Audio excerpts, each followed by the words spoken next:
முழுமையான தவறு.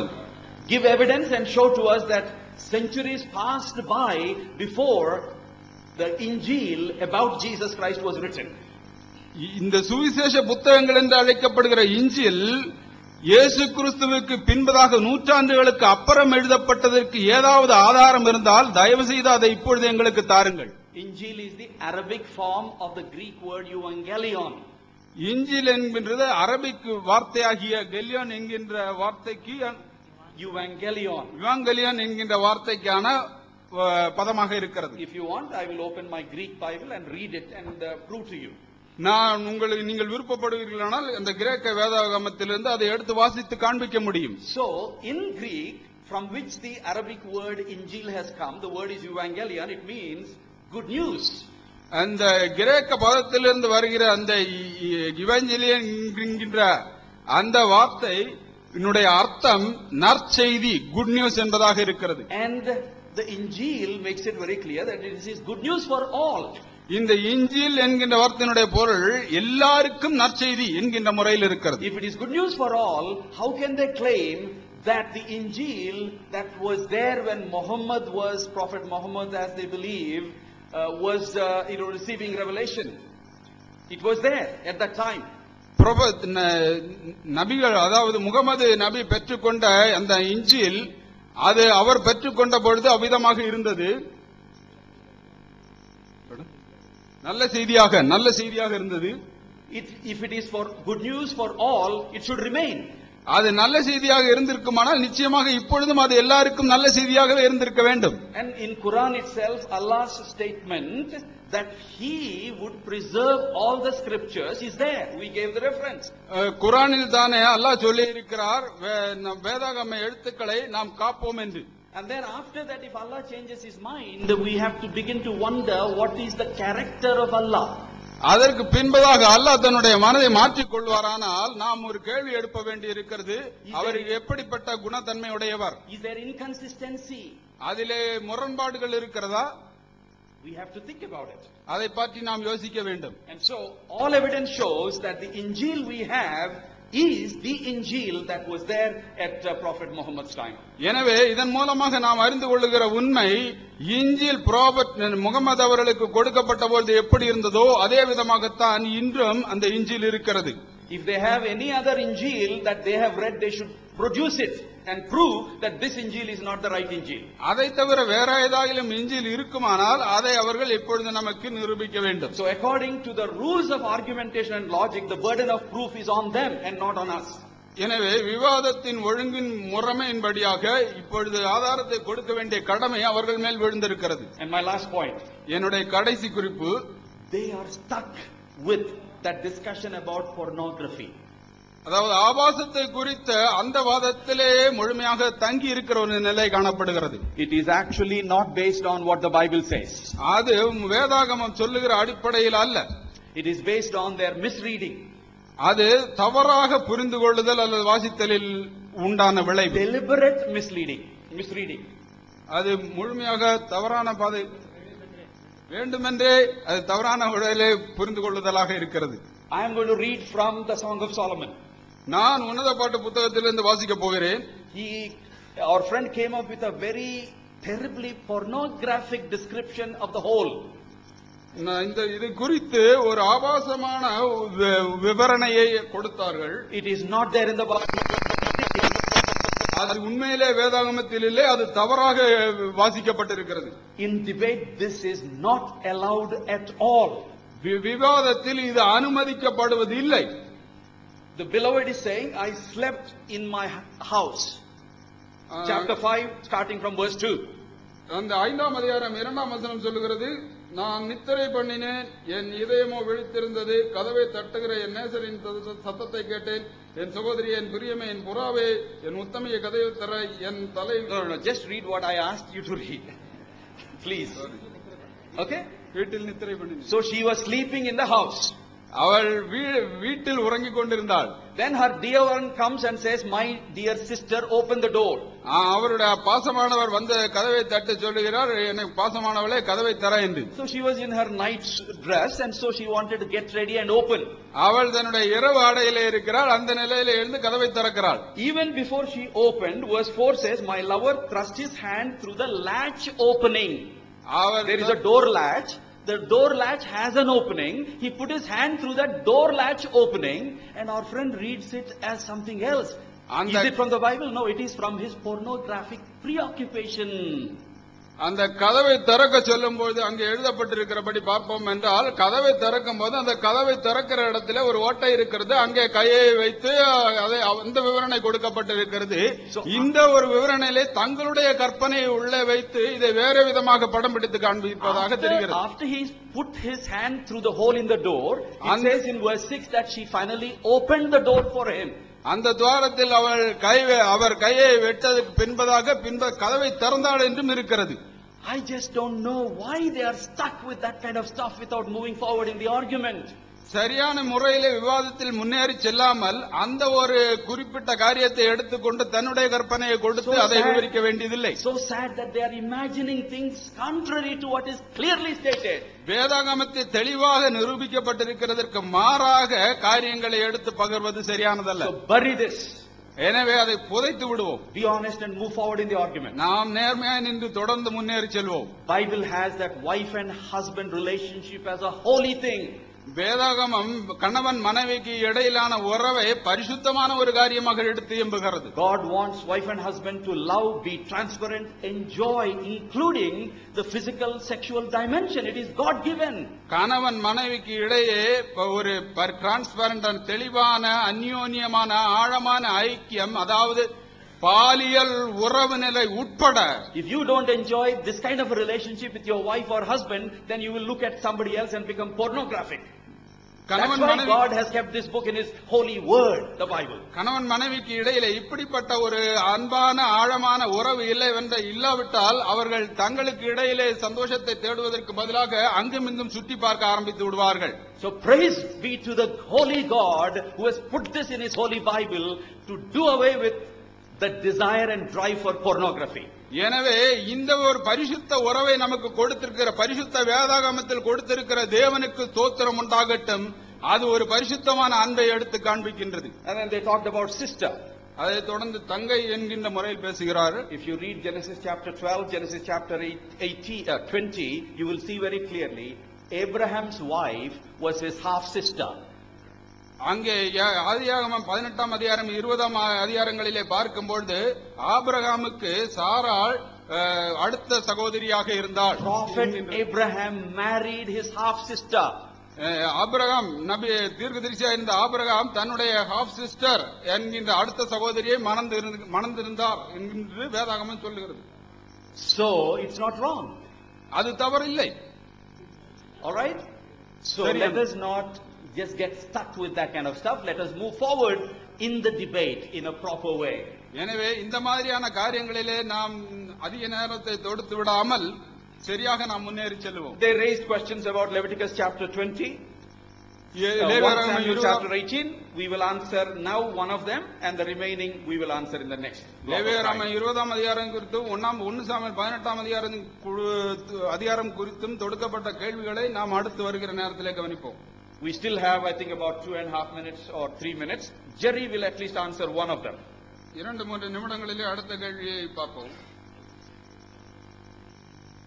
Once again, thank you all. மீண்டும் உங்கள் எல்லாருக்கும் நன்றி. I quoted Deuteronomy chapter 34 and explained the verses which mentioned about the prophet Moses' death.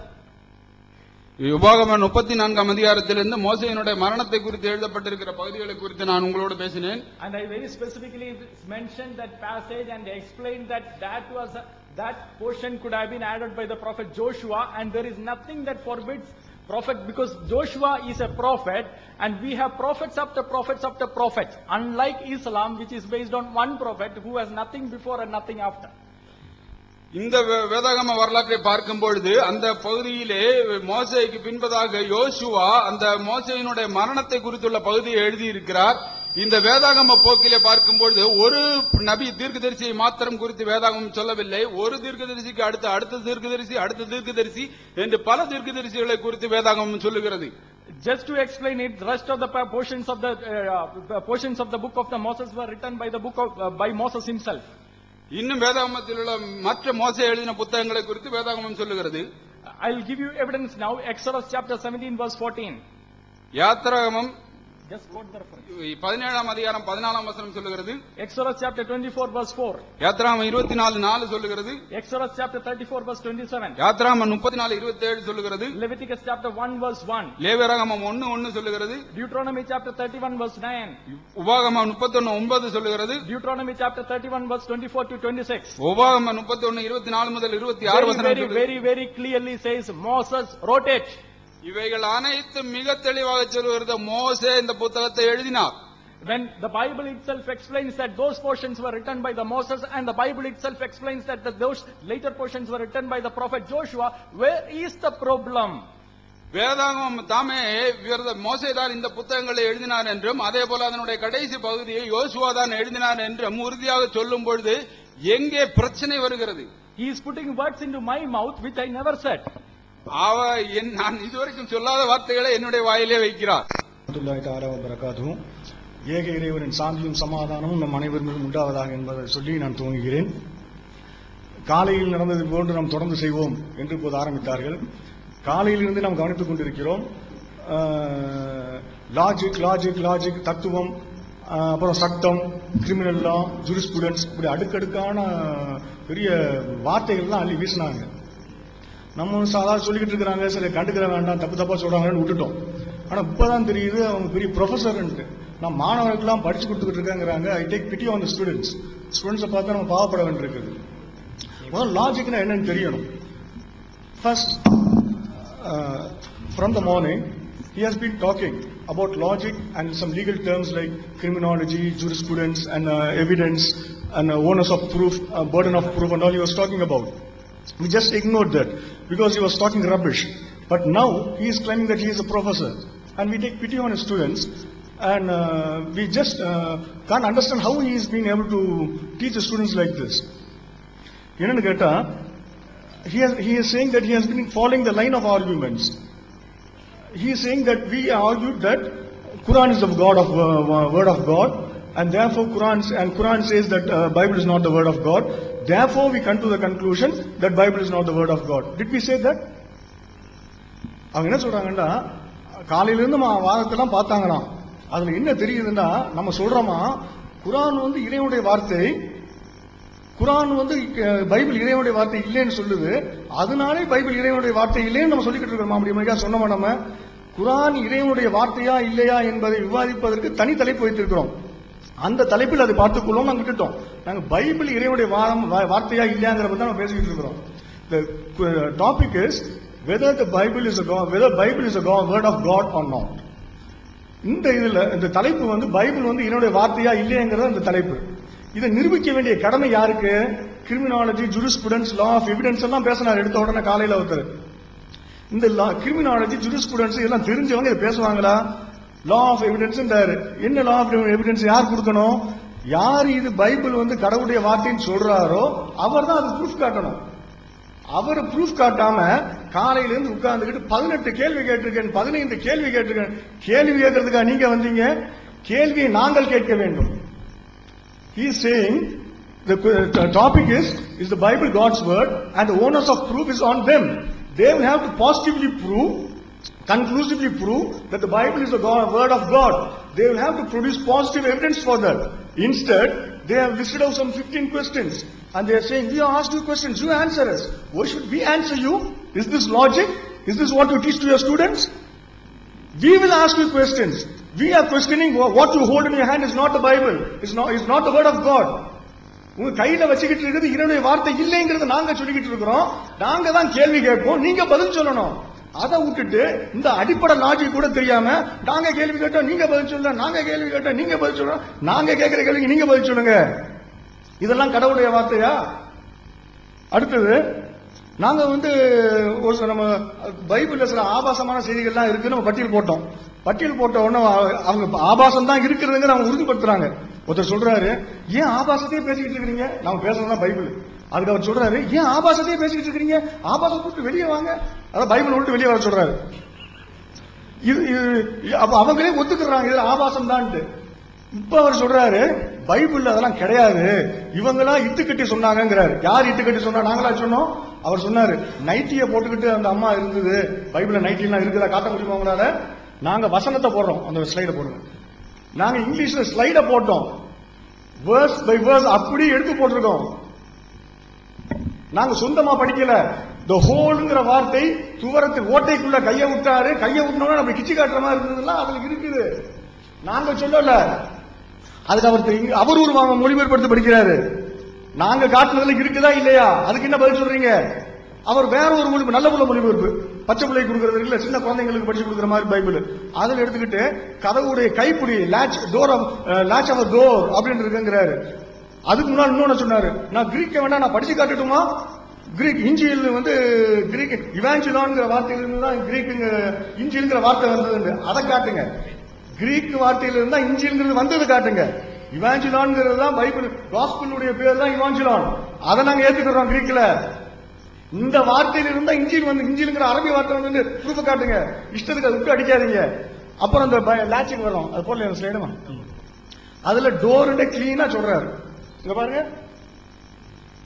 the fourth verse, my lover thrust his hand through the hole and my feeling was stirred for him. என்னுடைய காதலர் ஓட்டைக்குள்ள கைய விட்டார், எனக்கு அப்படி அப்படின்னு போட்டிருக்குது. நாங்க சொல்லல, எங்க இருந்து எடுத்திருக்கோம் போட்டிருக்கிறோம். Song of Solomon, verse number chapter number 5, verse number 4. It has been taken from Net Bible, and you all accept all the versions of the Bible. நீங்க மறுத்தீங்கன்னா சொல்லுங்க, நீங்களே ஒத்துக்கிட்டது நாங்க கிளிப்பிங் எடுத்து போடுறோம். You accepted that there's no problem with any versions. You accept all the versions as equally good.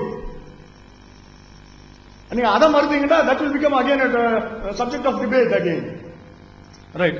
அதுல இன்னொன்னு சொன்னீங்க, இந்த லாட்ச் கைக்குடின்னு சொல்ற கதவுடைய கைக்குடின்னு இருக்கு, இவங்க இல்லாத இட்டு கட்டிட்டாங்கிறாங்க. இல்லாத இட்டு கட்டல. இப்ப நான் அவங்களை திரும்ப சொல்றேன், கிரீக்க படிச்சீங்கிறீங்கல்ல, இப்ப நீங்க ஹீப்ரூவை படிச்சு பாருங்க. இது ஓல்ட் டெஸ்டமெண்ட். ஓல்ட் டெஸ்டமெண்ட் ஹீப்ரூல இருக்கும். உங்க ஹீப்ரூவை எடுத்து படிச்சு பாருங்க. அதுல கதவுங்கிற வார்த்தை இருக்குதான்னு பாருங்க. கதவுடைய கைப்பிடின்னு இருக்கான்னு பாருங்க. ஹீப்ரூல கைப்பிடிக்கு கதவுக்கு பார்த்து டோர் பேசேஜ் இதுக்கெல்லாம் பெஹத்தேக்கும்பாங்க. பெஹத்தேக்குங்கிற வார்த்தை அங்க ஹீப்ரூல இருக்கக்கூடிய வார்த்தை பெஹத்தேக்குங்கிற வார்த்தை கிடையாது. அங்க இருக்கக்கூடிய வார்த்தை மின் எச்சர். மின் எச்சர்டா, மின்னுடா உங்களுக்கு தெரியும் அரபியில, மின்னுடா ஃப்ரம், த்ரூ. மின் எச்சர் ஹீப்ரூடா செக் பண்ணி பாருங்க. மின் எச்சர்டா துவரத்தின் வழியாக. இவங்க என்ன செய்யறாங்க, என்னென்ன கரப்ஷன். நம்ம வந்து பைபிள் வந்து கடவுளுடைய வார்த்தையா இல்லைங்கிறது நம்ம விவாத தலைப்பு. Our topic was whether the Bible is God's word or not. But they introduced a new element saying, is there any contradictions in the Bible? Quran Bible வந்து இறைவனுடைய வார்த்தையா இல்லையாங்கிறது நம்ம தலைப்பு. அவங்க புதுசா இன்னொரு தலைப்பு நுழைக்கிறாங்க. பைபிள்ல முரண்பாடு இருக்குன்னு சொல்றீங்களோ, காட்ட முடியுமா? அது நல்ல தலைப்பு. ஆனா கேட்டதுனால அதையும் காட்ட தயாராக இருக்கிறோம், அதையும் காட்டுவோம். முரண்பாடு இருந்தால் அது இறைவனுடைய வார்த்தை இல்லை என்பதற்கு ஆதாரமாக அதையும் காட்டுவோம். நீங்க தான் வந்து இல்லாத வார்த்தையெல்லாம் போட்டு எழுதுறீங்க. கையில உள்ள சரக்கு எல்லாம், மடியில் உள்ள சரக்கு எல்லாம் பைபிள்ல போடுறீங்க. You are putting your own words into the mouth of God. கடவுளுடைய பேரால் உங்களுடைய சொந்த வார்த்தைகளை போட்டுக்கிட்டு இருக்கிறீங்க. அதே மாதிரி சிஸ்டருக்கு ஜெனிசஸ்க்கு போனாரு. Abraham married is half sister. Half சிஸ்டரை மேரி பண்ணாங்களா இல்லையாங்கிற பேச்சு இல்ல. இந்த அம்மா என்ன சொல்லுதுன்னு சொன்னா, இந்த அம்மா என்ன சொல்லுதுன்னா, நம்ம கள்ளத்தனமா உற வச்சுக்கிட்டு இருக்கோம். This lady is saying we are having an illicit relationship. If we have to have this inside the confines of the room. இது கதவுக்குள்ள பூட்டிக்கிட்டு நம்ம செய்ய வேண்டியது கள்ளத்தனமா. ரோட்ல போனாலும் அவனை கட்டி பிடிச்சு முத்தம் கொடுக்க முடியலையே, எனக்கு ஆசையா இருக்குது, அடக்க முடியல. அது மத்தவங்க பார்த்தா தப்பா சொல்லிடுவாங்களே, அப்படி இது செய்யறாங்களே, கள்ளக்காதல் பண்ணிட்டு இருக்காங்களே அப்படின்னு சொல்லி நினைச்சிருவாங்க. அதுக்குதான் அம்மா சொல்லுது, நீ என் அம்மாவுடைய மார்புல நீனும் பால் குடிச்சிருந்தேன்டா நம்ம ரெண்டு பேரும் சகோதரா இருப்போம். கட்டி பிடிச்சு முட்டை கொடுத்தா சகோதரரும் சகோதரியும் கட்டி பிடிச்சு முட்டை கொடுக்குறாங்கப்பா அப்படின்னு நினைச்சுக்கிடுவாங்க. அப்படின்னு அம்மா சொல்லுது. இந்த பொண்ணு செய்யறதும் கள்ளக்காதல், அது தப்பிக்கிறதுக்கு வழியையும் சொல்லுது. She is having illicit relationship with this man and she is trying to find a route for escaping. She is saying, if we continue this illicit relationship outside, people will scorn at us. So what should we do? We can't do anything. But if you were my brother who suckled from my breast of my mother, no one would have objected it. We could have continued our relationship even though open. நடு ரோட்லயும் கட்டி பிடிச்சு முட்டை கொடுக்கலாம், யாரும் கேட்க மாட்டாங்களே அவன் சொல்லுது. அம்மா சொல்லுது. அப்புறம் நம்மகிட்ட என்ன கேட்டுட்டு இருக்காங்கடா, தோரா வந்து குரான்ல வந்து தோராவை பத்தி சொல்லப்பட்டிருக்கு, தௌராத்தை பத்தி சொல்லப்பட்டிருக்குது. ஆனா நீங்க வந்து இந்த தௌரா இல்லை, நம்ம கையில வச்சிருக்க தௌரா இல்லை நீங்க சொல்றீங்க, ஆதாரம் தாங்கன்னு கேட்டாங்க. அந்த ஆதாரங்கள் என்ன அவங்களே அடுக்கடுக்க எடுத்து வைத்தார்கள். அது ஒரு ஆதாரம் என்ன, இப்ப எடுத்து வைத்த ஆதாரத்தை மட்டும் சொல்றேன், மற்ற ஆதாரங்கள்லாம் பிறகு போவோம். இப்ப என்ன ஆதாரம் எடுத்து வைத்தாங்கடா, மோசே சில பகுதிகளை எழுதினார், மீதத்தை ஜோஷுவா எழுதினார். அதுதான் நாங்க சொல்றோம். குரான் எதை தௌராத் என்று சொல்கிறது? குரான் தௌராத் என்று சொல்வது மோசேக்கு கொடுக்கப்பட்டது மட்டும்தான். அதுல ஜோஷுவாக்கோ வேற எவருக்குமே இடம் கிடையாது. நீங்க மற்றதையும் சேர்த்து வைத்துக் கொண்டு இதை தௌரா என்று சொல்வதால் நாங்கள் அதை ஏற்றுக்கொள்ள முடியாது. சரி, மோசே எழுதினார அதுதான் ஒழுங்கான தௌராண்டா, அதுவும் இல்லை, அதுக்கு தனி ப்ரூஃப், அதுக்கு தனி நாங்க ப்ரூஃப் வச்சிருக்கோம், காட்டுறோம். He is asking that we have been claiming that we believe in Torah, but we say what you hold in your hand is not Torah, and he is asking us proof for that, and he has produced the proof himself. He said certain chapters have been written by Moses, and the remaining chapters, remaining verses or something, let it be a chapter or verse or something, has been written by Joshua. So that is what we say. What Quran calls as Torah is the word of God which was revealed to Moses alone, not to anyone else. But you claim someone else, let it be Joshua or anyone else, we are not bothered about them. You say that someone else has written in it, added some verses to it, and you claim that is Torah. We say we don't accept that as Torah. Then the next point arises, whether do you accept whatever Moses wrote as Torah? No, we don't agree in that also, because we have proofs that that is not Torah. These are the answers we want to present, and we will continue with the answers. அதுக்கடையில நாங்க இன்னும் சில வாதங்களை வைக்க வேண்டும்.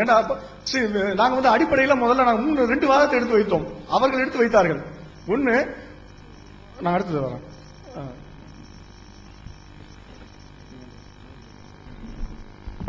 அன்பிற்கினிய சகோதரர்களே, that no translation ஒரு குற்றச்சாட்டு வைத்தார்கள். Let him read the agreement. அக்ரிமெண்ட்ல டிரான்ஸ்லேஷன் பண்ணுங்கிறது கிடையாது. நாங்க என்ன பேசிக்கிட்டோம்னு சொன்னா, those who have signed the agreement are here, they know very well என்ன பேசிக்கிட்டோம்னு சொன்னா, our side is responsible for our translation.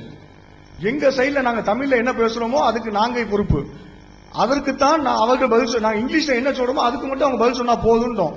நாங்க தமிழ்ல என்னென்னலாம் சொல்றோமோ அது வரிக்கு வரி ஆங்கிலத்தில் சொல்லணும்னு அவசியம் கிடையாது. நாங்க சொன்னதுடைய அதை புரிந்து எடுத்து எசன்ஸை மாத்திரம் அவங்க இங்கிலீஷ்ல கொடுக்குறாங்க. அதுக்கு அவங்க பதில் சொன்னாலே போதும். அதுக்கே பதில் சொல்ல முடியாம they are ashamed of their own gospels. அவங்களுடைய வேதத்தை பத்தி அவங்களே வெக்கப்படுறாங்க. அதை படிச்ச உடனே ஆபாசம்ங்கிறாங்க, சினிமா பார்த்துட்டு வந்த மாதிரி வர்ணிக்கிறீங்களேங்கிறாங்க. பைபிள்ல உள்ளதை நாங்க படிச்ச உடனே சினிமா பார்த்துட்டு வந்தா வர்ணிக்கிறீங்களோ, நீங்க ஆபாச படம் பார்த்தீங்களோ? ஆபாச படம் பார்க்கலங்க, நாங்க ஆபாச புத்தகத்தை படிச்சுட்டு வந்து சொன்னோம். அன்பிற்கினிய சகோதரர்களே, பைபிள் இறைவேதம் இல்லை என்பதற்கு அடுத்து இன்னொரு பலமான ஆதாரம், ஒரு பெண்மணி மரணிக்கும் வரை பிள்ளை இல்லாமல் மரணித்து விட்டார்கள். அவரை நாம் என்ன சொல்வோம்? மலடி என்று சொல்வோம். அப்படி மலடி என்ற ஒரு பெண்மணி இருந்ததாக பைபிள் சொல்கிறது. 2 சாமுவேல் 6வது அதிகாரம் 23வது வசனத்தில் சொல்லப்பட்டிருக்கு. அதுல என்ன சொல்லப்பட்டிருக்கா, அந்த சவுலுடைய ஒரு மகளா இருக்கக்கூடிய மீகாள் சாகுற வரைக்கும் அவருக்கு பிள்ளை பேரே இல்லாம இருந்துச்சு, அவ மலடியா செத்து போயிட்டான்னு இருக்கு. இன்னொரு அதிசயம் என்னன்னாக்கா, அதே சாமுவேல்ல 21வது அதிகாரம் 8வது வசனத்தில் என்ன சொல்லியிருக்குனாக்கா, பர்சிலாவின் குமாரனாகிய ஆதரியலுக்கு பெற்ற 5 குமாரரையும் பிடித்து, மீகாளுக்கு பர்சிலான ஆதரியனுடைய குமாரனுக்கு ஆதரியனுக்கு பெற்ற 5 பிள்ளைகளையும் பிடித்து, அப்புறமா அவங்களை கொண்டு அந்த வேற கதை வருது. இப்ப நம்ம அதெல்லாம் கேட்கல. மலடியா செத்து போனவங்க ஒருத்தங்களுக்கு எப்படி 5 புள்ள வர முடியும்? இது கடவுளுக்கு தெரியாம இருக்குமா? இதெல்லாம் அறியாமை. இதெல்லாம் ஒரு கடவுள் வார்த்தை இல்லை அப்படிங்கிறதுக்கு இதெல்லாம் ஒரு ப்ரூஃப். இது கடவுள் வார்த்தை இல்லை அப்படிங்கிறதுக்கு இது ஒரு பலமான ஆதாரம். மலடி ஆயிரம் செத்து பிட்ட மலடி எப்படி புள்ளை பெக்க முடியும்? இதுக்கு பதில் இதுக்கு கடவுள் வார்த்தை இல்லைன்னு தெரியுது. Dear brothers and sisters, now we are going to present another argument which firmly says that Bible cannot be the word of God. If you read 2 Samuel chapter 6, 22 to 23, it speaks about Michal, the daughter of Saul. It says that she died without having any children. She died as a barren. That's what this verse says. But in the same Bible, the so-called holy book, it's mentioned in 2 Samuel chapter 21 verse 8. It says that Michal had 5 sons. The same Michal, who is the daughter of Saul, had 5 sons. So this is a very clear-cut contradiction, which itself is a proof that Bible can never be a word of God. God is apart from all ignorance. God is not aware of anything. It is proving that the biblical God, whoever you say, does not know that whether Michal had son or no. Dear brothers, first of all we should know that God cannot contradict himself. And apart from contradiction, he should not lie also. If you still believe with this contradiction, which is very clear cut, one place it says that Michal, she was dead and she didn't have any children when she was living. That's mentioned in the above verse, 2 Samuel chapter number 6, 22 and 23. But if you read the other verse that we have placed here, 2 Samuel chapter number 21 verse number 8, it clearly says that she had 5 children. So how can God contradict himself? If you still believe that this is the word of God, then the status and dignity of God will hit an all-time low. You are attributing such contradiction to God. We have proven that with this, that Bible is not the word of God.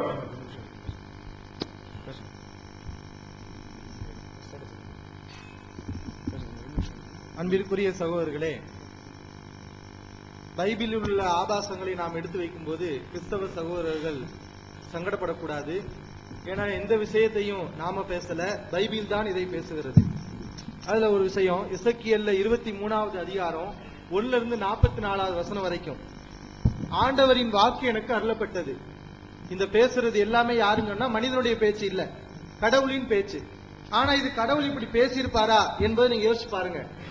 2 விபச்சாரிகள் இருந்தார்களாம். அந்த விபச்சாரிகள் என்ன பண்ணாங்க? அவர்கள் எகிப்தில் வேசித்தனம் செய்தார்கள். இதோட நிப்பாட்டிட்டா இது நாகரிகமா உள்ளவங்க பேசியிருக்காங்க அப்படின்னு எடுத்துக்கலாம், விமர்சனம் செய்ய வேண்டியதில்லை. ஆனா விபச்சாரத்துல என்ன நடந்துச்சு, என்ன செய்வாங்க, அது பைபிள் விவரிக்கிறது. அவர்களின் மார்புகள் அமுக்கப்பட்டன, கன்னி கொங்கைகளை பிறர் தொட்டு விளையாடினர். அதனை தொட்டு விளையாடக்கூடிய பொருளாது. பைபிளுக்கு இது ஒரு விளையாட்டாக தெரிகிறது. 2 சகோதரிகள் பேர் என்ன? மூத்தவ பேரு ஓல்லா, தங்கச்சி பேரு ஓலிபா. இவங்க 2 பேரும் பண்ண சேட்டை கொஞ்ச நெஞ்சம் கிடையாது. மூத்தவ என்ன செய்யறா? தலைவர்களும் அதிகாரிகளுமாய், ஆசை மூட்டும் அளவு கொண்ட வாலிபர்களுமாய், குதிரை மீது வந்த வீரர்கள் மேல். All glory to God again. தேவனுக்கே மகிமை உண்டாவதாக. I would, though TNTJ has not answered any of my single question, I will continue to answer their question. நான் கேட்ட கேள்விகள் எதற்குமே டிஎன்டிஜே பதில் சொல்லாத இருந்த பட்சத்திலும் நான் அவருடைய கேள்விகளுக்கு பதில் சொல்லுகிறேன். Let me clarify first why I have posed those questions. நான் ஏன் அந்த கேள்விகளை அவரிடத்தில் கேட்டேன் என்பதற்கான காரணத்தை உங்களுக்கு இப்ப சொல்ல விரும்புகிறேன். We are not debating with the atheist here. நான் இங்கே ஒரு நாஸ்திகனிடத்திலே நாம் இங்கே ஒரு விவாதம் பண்ணவில்லை. We are not debating with a liberal scholar here. இங்கே தவறான கொள்கைகளை உடையவர்களிடத்திலே நாம் இங்கே அந்த விவாதத்தை கொள்ளவில்லை. We are debating with Muslims. நாம் முஸ்லிம்களோடு நாம் விவாதம் செய்து கொண்டிருக்கிறோம். When we debate with atheists, we will give many other reasons. நாம் நாத்திகர்களோட விவாதம் பண்ணும்போது வேற பல காரணங்களை கொடுப்போம். So why when we cite the Quran at the beginning itself, we clarified as in a court of law, if the final authority has already agreed with what we say, they have no case against us, and they are twisting actually and escaping from that argument rather than addressing it. நான் என்னுடைய விவாதத்தின் துவக்கத்திலேயே சொன்னேன், இந்த ஒரு வழக்கு மன்றத்திலே போய் ஒரு வழக்கை நாம் தொடர வேண்டுமானால் ஏற்கனவே ஒத்துக்கொண்ட ஒரு காரியத்தை அவர்கள் பிற்பாடு முரண்பட முடியாது என்கிற அந்த ஆதாரத்தின் அடிப்படையில் தான் நான் என்னுடைய விவாதத்தை நான் ஆரம்பித்தேன். And they repeatedly say the Torah that is mentioned in the Quran is not the Torah that we have. அவர்கள் திரும்ப திரும்ப சொல்லுகிற காரியம் குர்ஆனிலே சொல்லப்பட்டிருக்கிற தௌராத்தும் நீங்கள் வைத்திருக்கிற தௌராத்தும் ஒன்று அல்ல என்று. I have asked a question, is that what you say or is that according to the history?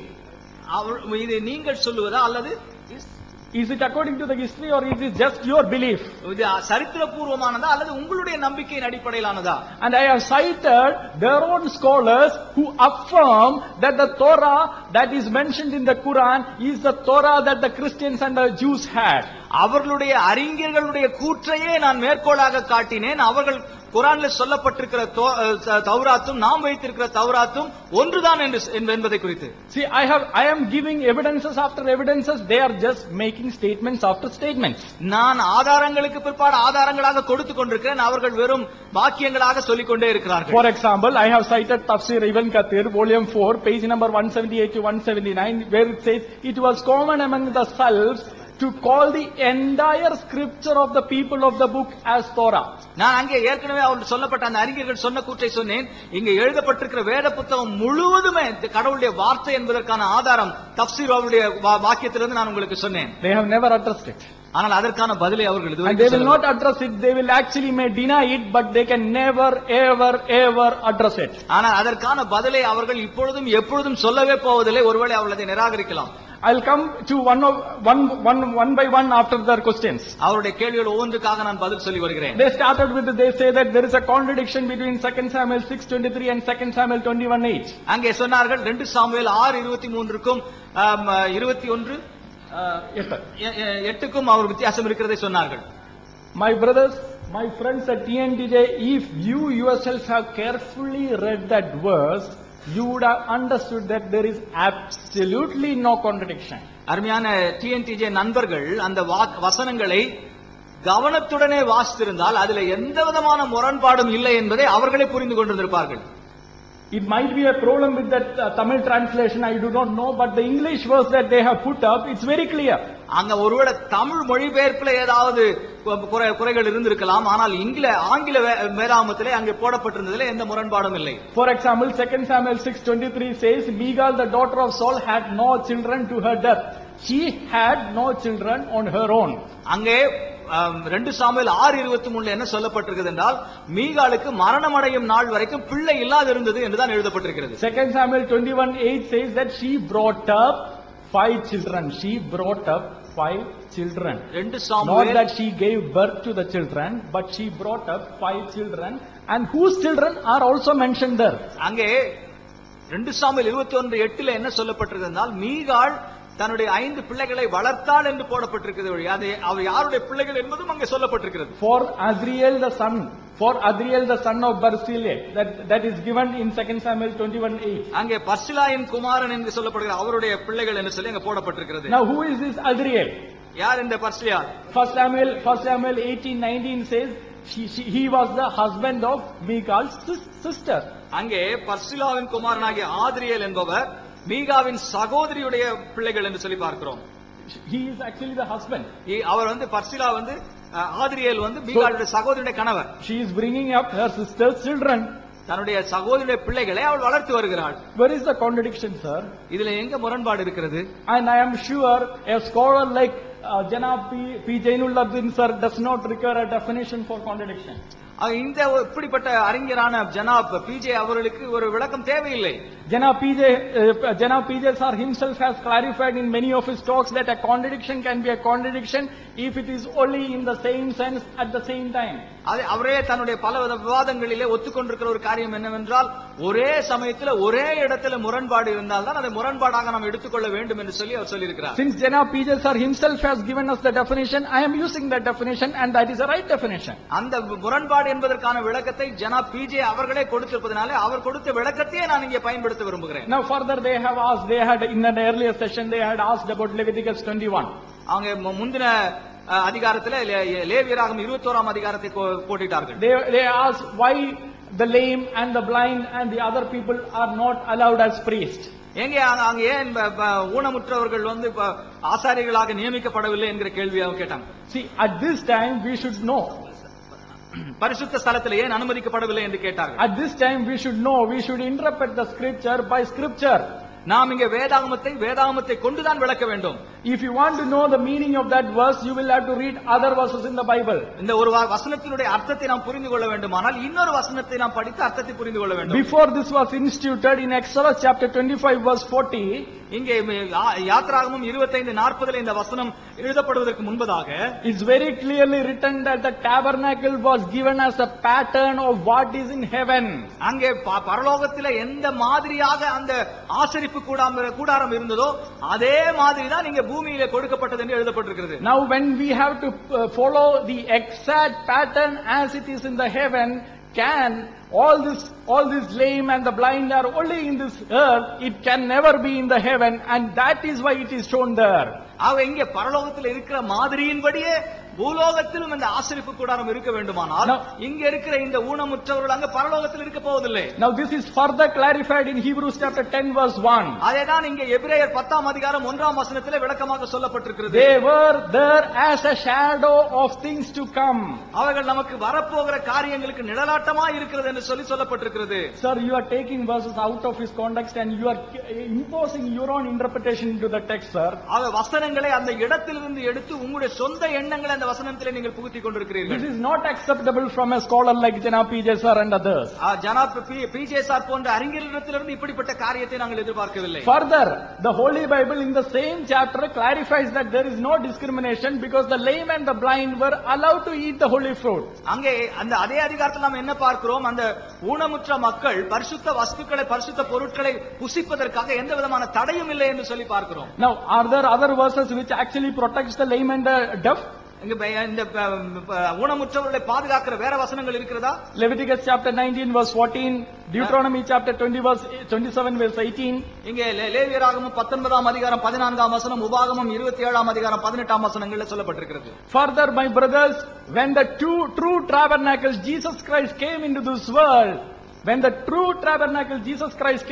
world, உண்மையான ஆசரிப்பு கூடாரமாகிய இயேசு கிறிஸ்து இந்த உலகத்துக்கு வந்தபோது there is a redemption that happened for those blind people themselves. அப்படிப்பட்ட அந்த ஊனமுற்ற மக்களுக்கும் விடுதலை கிடைத்தது என்று பார்க்கிறோம். Now if I have to apply the same kind of methodology to Quran, நான் இதே முறையை நான் வந்து குர்ஆனுக்கு நான் பயன்படுத்த வேண்டுமானால், again I am clarifying, I am not questioning Quran on basis on this, I am exposing the double standard. நான் அவருடைய ரெண்டு நிலையை குறித்து தான் நான் இப்போது பேசுவதற்காக நான் இப்போது சொல்லுகிறேன், ஒரே குர்ஆனை குறித்து பேசுவதற்காக நான் இப்ப வரவில்லை. See in Surah chapter 80 1-3, Hazrat Muhammad had initially turned away a blind person. அங்கே சூரா 80 1 3 வரை உள்ள அந்த வாக்கியங்களிலே ஹஜ்ரத் முகமது அவர்கள் குருடர்களை அவர் குருட்டு மனிதர்களை பார்த்து அவர் திருப்பிக் கொண்டார். Allah had to correct him and bring back.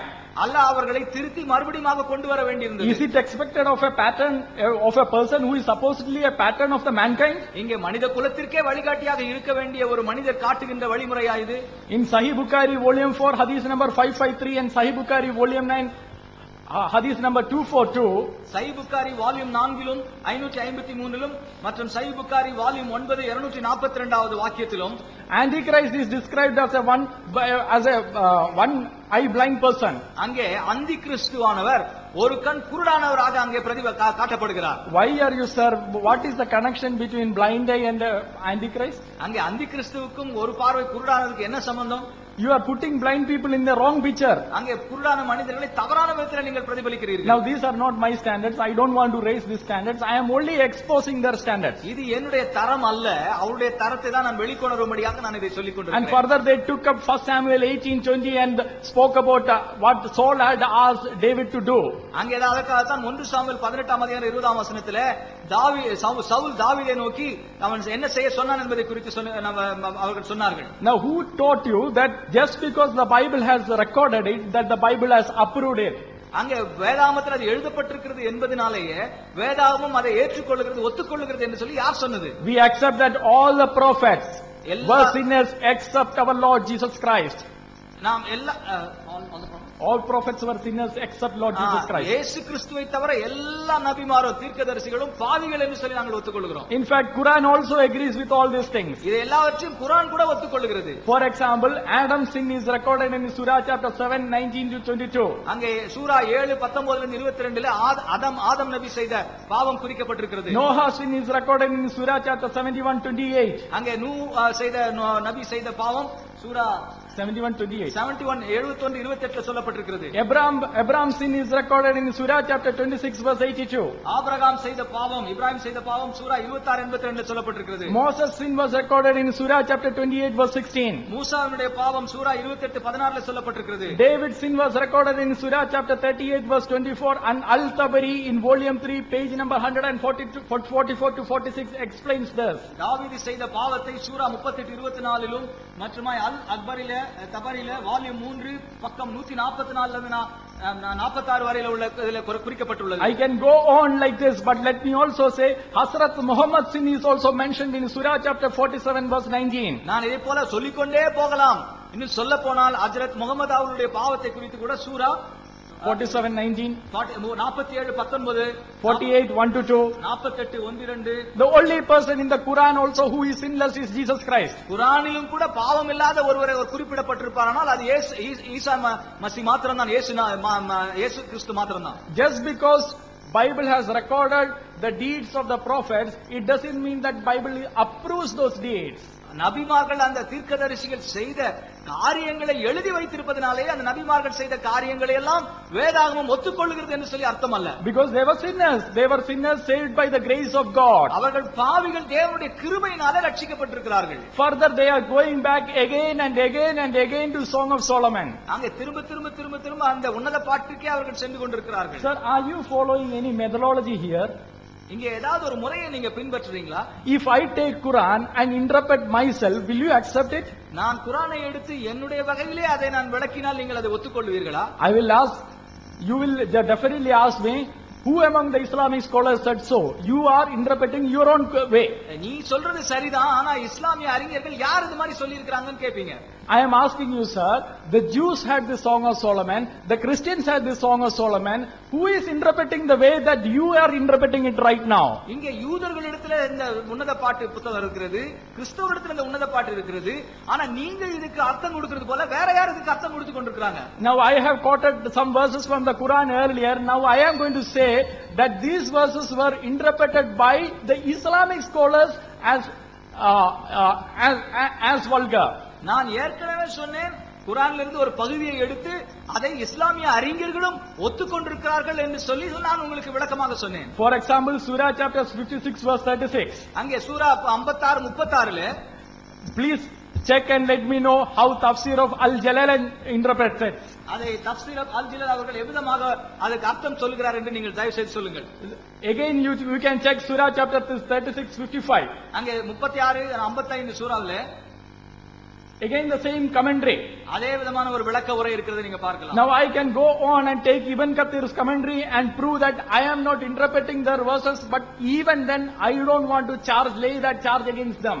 ஒருவேளை நான் என்னுடைய சொந்தத்திலே சொல்லாமல் இஸ்லாமிய அறிஞர்கள் சொன்னதை நான் சொன்னாலும் கூட இதை அவர்கள் பக்கத்துல குற்றச்சாட்டாக நான் சொல்லவில்லை. You see the double standards that they use? இதை நீங்கள் அவங்களுடைய ரெண்டு நிலைகளை உங்களால் பார்க்க முடிகிறதா? They are taking the text, they are imposing their meaning, and they are asking us to answer. Why will we answer for their interpretation? அவர்கள் வசனத்தை எடுத்துக்கொள்கிறார்கள், அவருடைய கருத்தை உள்ளே புகுத்துகிறார்கள். நாம் அதற்கு பதில் சொல்ல வேண்டும் என்று சொல்லி அவர்கள் விரும்புகிறார்கள். நாம் ஏன் அதற்கு பதில் சொல்ல வேண்டும்? Sir, you bring a Jewish commentary and you bring a biblical commentary and then an authoritative Jewish commentary and an authoritative biblical commentary and say that this is how the Jews interpreted it, this is how the Christians interpreted it, then we will look into those evidences. நீங்க அவருடைய யூதர்கள் அந்த மொழியாக்கம் அந்த வேத புத்தகத்துக்கு சொல்லப்பட்ட விளக்க உரையோ அல்லது கிறிஸ்தவருடைய விளக்க உரையோ கொண்டு வந்து இதுதான் இந்த விளக்கத்தை தான் யூதர்கள் கொடுத்திருக்கிறார்கள், இந்த விளக்கத்தை கிறிஸ்தவர்கள் கொடுக்கிறீர்கள் என்று நீங்கள் சொல்வீர்களானால் நாங்கள் அதை ஏற்றுக்கொள்வோம். And now again, as the time permits, I want to make one more point.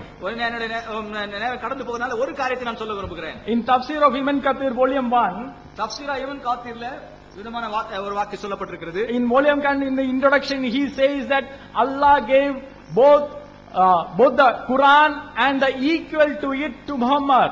அங்கே வால்யூம் 9ல என்ன Quran and it's equal to Muhammad.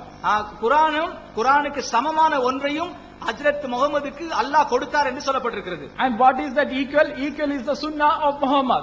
அந்த அந்த குர்ஆனுக்கு சமமானது என்று சொன்னால் முகமதுடைய வாழ்க்கை முறை. Now, can I take the sunnah of Muhammad and apply the same standard that you apply, because Allah himself gave it, correct? அல்லாஹ் வந்து அந்த சுன்னாவை கொடுத்திருப்பதனால அதையே எடுத்து அந்த தரத்தையே எடுத்து நம்ம வந்து வாழ்க்கை முறைக்கு Sir, எடுத்துக்கொள்ளலாம். then you have to reject Sahih Bukhari volume 1 book number 4.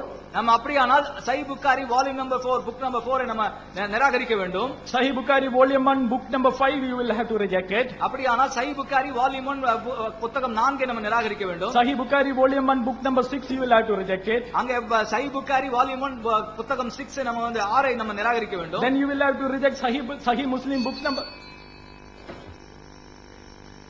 விசுவாசத்தை எடுத்து சொல்லும்போது பைபிளுக்கு நீங்கள் தப்பான விளக்கம் கொடுக்கிறீர்கள் என்று கிறிஸ்தவ சகோதரர்கள் சொல்லிக் கொண்டிருக்கிறார்கள். ஆனா நம்ம விளக்கம் கொடுக்கல. இந்த மாதிரி அநியாயத்துக்கு பொய் சொல்லக்கூடாது என்பதற்காகத்தான் நம்ம ஸ்லேடு தயாரிச்சுட்டு வந்திருக்கிறோம். இந்த ஸ்லேடை பாருங்க, நான் வாசிக்கிறதையும் பாருங்க. பைபிள்ல இல்லாத நான் வாசிக்கிறேனா, பைபிள்ல உள்ள வாசகத்தை வாசிக்கிறேனாங்கிறத நீங்கள் கண்கூடாக இங்கே தெரிந்து கொள்ளலாம். ஆண்டவரின் வாக்கு அருளப்பட்டதாம். ஆண்டவரின் வாக்கு என்ன? எகிப்தில் வேசித்தனம் செய்தார்கள். அந்த வேசித்தனம் என்ன? பைபிள் தான் சொல்லுது. அங்கே அவர்கள் மார்புகள் அமுக்கப்பட்டன. நான் விளக்கம் கொடுக்கல, பைபிள் வாசகம். கன்னி கொங்கைகளை பிறர் தொட்டு விளையாடினார்கள். அது விளையாடக்கூடிய பொருளா நான் கேட்கிறேன். ஓல்லா ஓலிபா 2 சகோதரி. இந்த ஓல்லா என்ன செய்யறா? நீல ஆடை உடுத்தி தலைவர்களும் அதிகாரிகளுமாய் ஆசை மூட்டும் அளவு கொண்ட வாலிபர்களுமாய் குதிரை மீது வந்து வீரர்கள் மேல் காதல் பைத்தியம் கொண்டாள். பைபிள் சொல்கிறது. அடுத்து பாத்தீங்கன்னா, இவளுடைய வாலிப வயதில் அவர்கள் இவளுடன் படுத்து இவளுடைய கன்னி கொங்கைகளை தொட்டு விளையாடி தங்கள் காமத்தை இவள் மேல் தீர்த்து கொண்டார்கள். நான் சொல்லவில்லை, பைபிள் தான் சொல்கிறது. இந்த ஓலாவோட ஓலிபா என்ன செய்யறா? அக்காவை மிஞ்சி நம்ம உபச்சாரம் செய்யணும்னு அவ கிளம்புறா. அவ என்ன செய்யறான்னா, அவள் இது மாதிரி ஆடைகளை உடுத்தி தலைவர்கள் அதிகாரிகள் ஆசை மூட்டும் வாலிபர்கள் எல்லோரிடத்திலும் செல்கிறாள். அசீரியர்கள் மேல் ஆசை கொள்கிறாள். ஆனால் அவளுக்கு ஆசை அடங்கல. அடுத்து என்ன செய்கிறா? ஒரு ஊருக்கு போறா. அங்க போனா சுவத்துல நிறைய ஓவியங்கள் வரையப்பட்டிருக்கு, நிறைய ஆம்பளைகளுடைய ஓவியங்கள். அந்த ஓவியத்தை எல்லாம் பார்த்துட்டு இவங்களோட நம்ம உபச்சாரம் செஞ்சா நல்லா இருக்குமே சொல்லி ஆள் அனுப்பி அவங்களை எல்லாம் என்ன செய்யறா? கூப்பிடுறா. பாபிலோனியர்கள் வந்து அவளோடு காமப்படுக்கையில் படுத்து தங்கள் காமச் செயல்களால் அவளை தீட்டுப்படுத்தினார்கள். இவ்வளவு வருதா? ஆபாசம் என்னங்கிறது விளக்கியாச்சு. இன்னும் பாருங்க, 20வது வசனத்தை பாருங்க. அவர்களுடைய உறுப்புகள் கழுதையின் உறுப்புகளை போலவும் அவர்களுடைய இந்திரியம், யாரு? இந்த பாபிலோனியர்கள் இருக்காங்கல்ல, இந்த தங்கச்சிக்காரி வெறி கிளம்பி போனால பாபிலோனியர்களை பிடிக்கிறதுக்கு. அந்த பாபிலோனியர்கள் எப்படிப்பட்டவங்கன்னா, அவர்களுடைய உறுப்புகள் கழுதைகளின் உறுப்புகளை போலவும் அவர்களுடைய இந்திரியம் குதிரைகளின் இந்திரியம் போலவும் இருந்தன. நான் சொல்லவில்லை, பைபிள் தான் சொல்லுகிறது. இது ஆபாசமா இல்லையா? விபச்சாரத்தில் என்ன நடக்கும்? அந்த விபச்சாரம் செஞ்சவனுடைய உறுப்பு எப்படி இருந்துச்சு? அவனுடைய இந்திரியம் இது பேசுமா இறைவேதம்? இதுக்கு மேல என்ன விபச்சாரம் இருக்குது? இதுக்கு மேல என்ன அசிங்கம் இருக்குது? இவ்வளவு சொன்னதுக்கு பின்னாடி நாங்க வந்து இல்லாத சொல்றோம், விளக்கம் கொடுக்கிறோம். இது விளக்கமா உள்ளதை படிக்கிறோமா? உன் எகிப்தியர் உன் இள மார்புகளை தொட்டு விளையாடி உன் கன்னி கொங்கைகளை அமுக்கிய போது இவ்வளவு வருது. இதெல்லாம் என்ன? கர்த்தருடைய வாக்கு, கடவுளுடைய வாக்கு. யாருடன் தெவிட்டும் வரை காம செயல் புரிந்தாய். இந்த விபச்சாரிகளுக்கு அடுத்து கர்த்தர் தண்டனையை கொடுக்கிறார். எல்லாமே ஆபாசம் தான். விபச்சாரிகள் செஞ்சது ஆபாசம், அந்த விபச்சாரிகளுக்கு தண்டனை இருக்குது, அதுவும் ஆபாசம். என்ன ஆபாசம்? அவதான் எல்லா பேரும் விபச்சாரம் பண்ணிட்டா. உன் ஆடைகளை உரிந்து உன்னை அசிங்கப்படுத்துவோம், எல்லா பேருக்கு முன்னாடி அமனமா நிற்ப. ஆடையின்றி நிர்வாணமாய் பைபிள் சொல்கிறது. ஆடையின்றி நிர்வாணமாய் விட்டு விடுவார்கள். உன் வேசித்தனத்தின் நிந்தையும் வெட்கக்கேடும் அப்போது வெளிப்படும். அப்பதான் வெளிப்படுதா? அதுக்கு முன்னாடி வெளிப்பட்டு நாரி போச்ச. அடுத்து பாருங்க, நீ அதை குடிப்பாய், தண்டனை. நீ வந்து சாராயத்தை குடிப்ப, இந்த உபச்சார செஞ்சவர்களுக்கு தண்டனை. குடித்து முடிப்பாய், உன் கூந்தலை பீத்துக் கொள்வாய், உன் கொங்கைகளை பீறிக் கொள்வாய். இதனை ஆபாசம். அடுத்து என்ன? ஆபாசத்துக்கு என்ன தேவை? இவ்வளவு வருது. இந்த 40வது வசனத்துல பாத்தீங்கன்னா, அவர்களுக்காக நீ குளித்து கண்களுக்கு மை தீட்டி அணிகலன்களால் உன்னை அழகுபடுத்தினாய், அழகான கட்டிலில் உட்கார்ந்தாய், உன் முன் மேசை ஒன்று வைக்கப்பட்டிருந்தது, அதன் மேல் நறுமண பொருட்களையும் எண்ணெயையும் வைத்தாய். இதெல்லாம் தேவையா? விபச்சாரத்துக்கு என்னென்ன தேவை? அவளோடு சிற்றின்ப பிரியரான மக்கள் கூட்டம் களியாட்டம் புரிந்தது. இப்படி 44 வசனம். இந்த அசிங்கத்தை வளர்க்கறதுக்கு 44 வசனமா? உன்னத பாட்டை சொல்றாங்க, உன்னத பாட்டை சொல்றாங்கன்றாங்க. இந்த எசக்கியலை சொல்றோம். இப்போ இதுக்கு என்ன பதில் சொல்ல போறீங்க? இன்ஜில்னா நற்செய்தின்னு சொன்னீங்கல்ல, இது நற்செய்தியா? இதை மட்டும் பிரிண்ட் போட்டு எல்லா பேர்ட்ட கொடுத்தா நற்செய்தின்னு யாராவது சொல்லுவாங்களா? இதுக்கு நீங்க பதில் சொல்லணும். My dear brothers, we gave so many arguments about this, that Bible is the one which giving us this lustful descriptions and pornographical detail that God explaining to the people, and they said that we are going beyond the scholars, thinking beyond the scholars. See, first of all, the scripture, it should be understood by all, without much obscurity or hidden motives.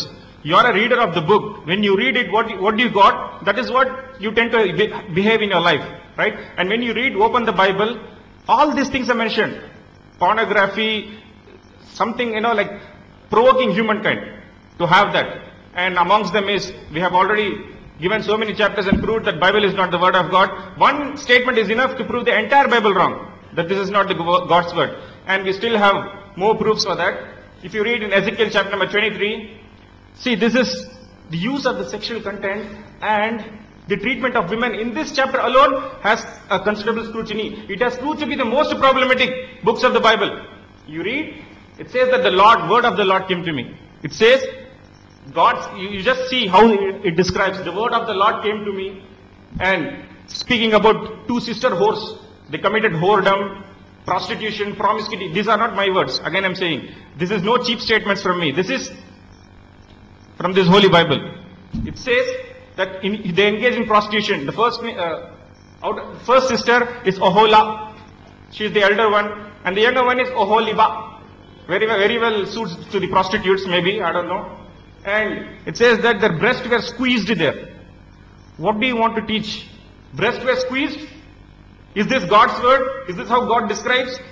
If you say that, don't commit adultery, don't perform it, then that's more than enough for humankind to understand. Can God describe such things? The breasts were squeezed there. Lovers fondled their virgin nipples.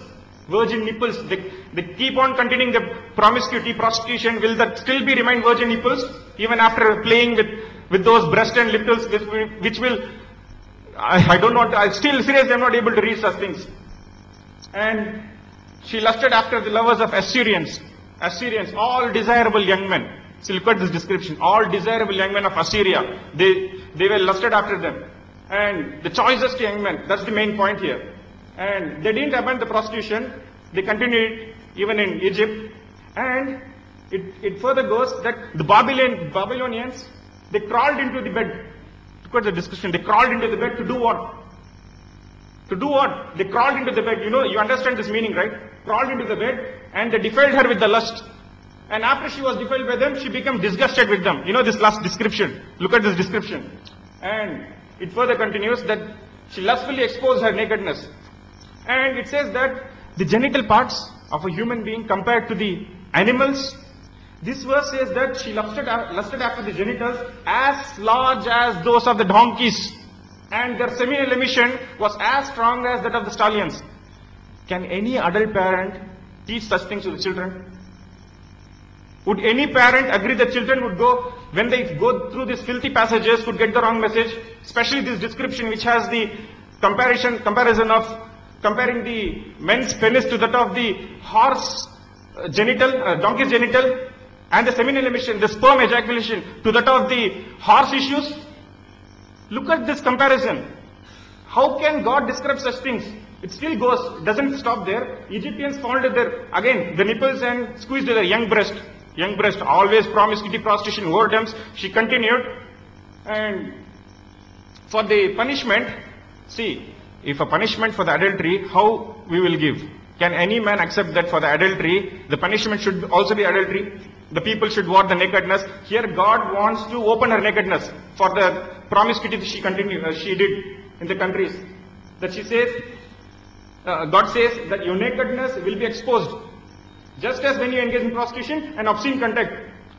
And I'm about to deliver to you over those whom you hate, to those whom you were disgusted, meaning with all people that she had sex, all of them will be in front of her and they'll open nakedness more. What the people will do? They'll go away, or I don't know what teaching that the people will get when the nakedness is opened. And she was polluted herself with their lust, and all this continues, and you will drain it to dry and pieces and tear your breast. It's also the punishment. See, breast, nipples, virgin nipples, young breast, genital parts compared. We can't say that these can be God's word. It's so clear. If I say that I give this pamphlet to outside, what will happen? If I gave this paper to you, you read this in front of your family or friends, what will you do? These are the statements of the Bible. If I don't put that in the bracket, it's the Bible, how the people will understand? What they will know? What is the news that you are getting here? And this is the sheer pornography. You said we are talking about pornography. It's a sheer pornography. If you wouldn't call this pornography, then what else would you with your clear conscience and integrity call it, sir? This is a sheer pornography. And pornography in India is a punishable offense. Whether it is in a book form, a pamphlet, paper, a representation or image, anything, it's a punishable offense under the Act 292 of Indian Penal Code, which came about Act 36 of 1969. You will be imprisoned. I said that this book is a textual pornography. It's a clear textual pornography, which is easily accessible even by the children outside. See, we can't attribute that these are God's word. And no good parent would want their children ever to read such books. It will spoil their mind. Not even to the adult person, that's a different part of the topic. But even the children, they cannot read such verses. So this proves one chapter is enough. One verse is enough to prove the entire Bible wrong. We don't have to give you a bulk, but still this is one of them with which we have proved that the Bible is not the word of God. அவங்க தரப்புல அவங்க பேசும்போது சொன்னாங்க, இறைவனுடைய வார்த்தை என்பதை எவ்வாறு முடிவு செய்வது அப்படிங்கிறதுக்கு பைபிள் ஒரு அழகான ஒரு உதாரணத்தை சொல்கிறது. அதை வைத்து உரசி பார்ப்போம் என்று சொன்னாங்க. மதியான காலை அமர்வுல சொன்னாங்க. என்ன சொன்னாங்கடா, திமோத்தியில ஒரு வசனம் இருக்கிறது. கடவுளுடைய வார்த்தை என்றால் அது போதனைக்கு பயன்படும் என்று சொன்னார்கள். இங்கே போதனை இருக்கிறது. என்ன போதனை? இப்ப படிச்சாங்கல்ல, இதுல என்ன போதனை இருக்குது? என்ன போதனைக்கு நான் சொல்லட்டுமா? கழுத உறுப்பா இருந்தா பக்கத்துல எண்ணெயா வச்சுக்கங்கிற விளக்க போதனை தான் இதுல இருக்குது. கழுத உறுப்புக்கு தேடி போனா பெட் சைடுல டேபிள்ல எண்ணெயா வச்சுக்க. இது என்ன? இதுதான் போதனையா? இது கடவுளுடைய வார்த்தையா? நீங்கள் சொன்ன அடிப்படையிலேயே இது கடவுளுடைய வார்த்தை இல்லை என்று நாங்கள் நிரூபித்து விட்டோம். He said in the morning session, what is the criteria for judging whether this is a book, whether something is a word of God or not? He claimed, the Bible says in Timothy, every inspiration is good for instruction. In Ezekiel, just now we read out. What instructions do you get? Do you get any instructions from this? About big genitals of the size of a donkey, and having oil by your bedside? Is the instruction you are going to give out? Right. அப்புறம் Bible என்பது இறை வார்த்தை இல்லை என்பதற்கு அவங்களே நிரூபிச்சிட்டாங்க. என்ன சொன்னாங்கன்னு சொன்னா, அவங்க they have not given out any proof so far. They quoted Tabari, Sahih Bukhari, something and all. What do they come to say from this? Did they quoted something, Sahih Bukhari and Tabari. From that, are they saying that Bible is the word of God? Is that the proof that Bible is the word of God? Sahih Bukhari ல சொன்னாங்களே, அதுல இருந்து என்ன தெரிய வந்தது? Bible கடவுளுடைய வார்த்தைன்னு தெரிய வந்ததா? எதுக்கு அதை சொன்னாங்க? சம்பந்தம் இல்லாம சொல்லிட்டு இருக்காங்க. தலைப்பு கடவுளுடைய வார்த்தையா இல்லையாங்கிறது. அவங்க சின் அண்ட் சால்வேஷனை பத்தி பேசிட்டு இருந்தாங்க. அந்த தீர்க்கதரிசி தப்பு செஞ்சார், இந்த தீர்க்கதரிசி தப்பு செய்தார். அப்புறம் அடுக்கடுக்கா சொன்னாங்க, நிறைய பொய். இப்ப நாங்க ஒரு உதாரணத்துக்கு முன்னால அவங்க ஒரு கான்ட்ரடிக்ஷன் எடுத்து போட்டோம், முரண்பாடை எடுத்து போட்டோம். 2 சாமுவேல்ல மீகால் மலடியாக இறந்தால் அப்படின்னு சொல்லிட்டு ஒரு இடத்துல இருக்குது. இன்னொரு இடத்துல 5 பிள்ளைகளை பெற்றாள் அப்படின்னு இருக்குது. We just now showed you a contradiction from the Bible, from Samuel, where in one verse it says, Michal died as a barren woman. She did not have any issues. And the same Bible says in another place that she had 5 children. We said it's a contradiction. How can a woman who died without any issue bear 5 children? He tried to reconcile it and he came out with an answer. The answer was like this: she did not bear any children. She brought up children of someone else. That was what he said. But it is very clear from the Bible. I will read out some Bibles. All the Bibles say she bare the children.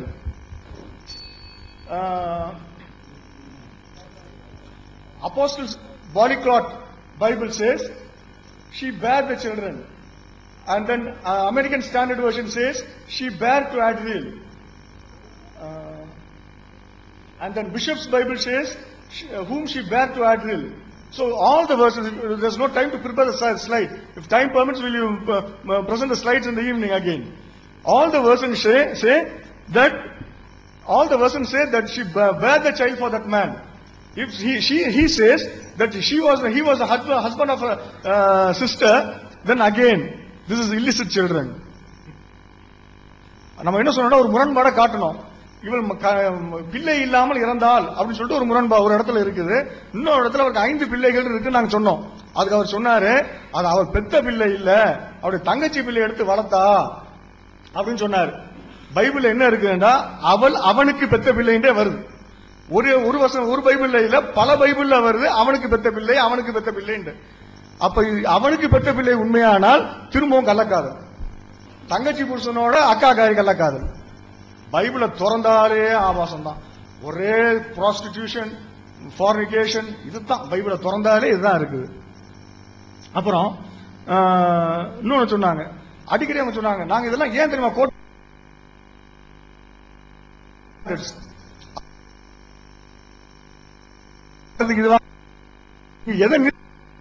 எதை விட்டுட்டு காட்டிட்டு இருக்காங்களா?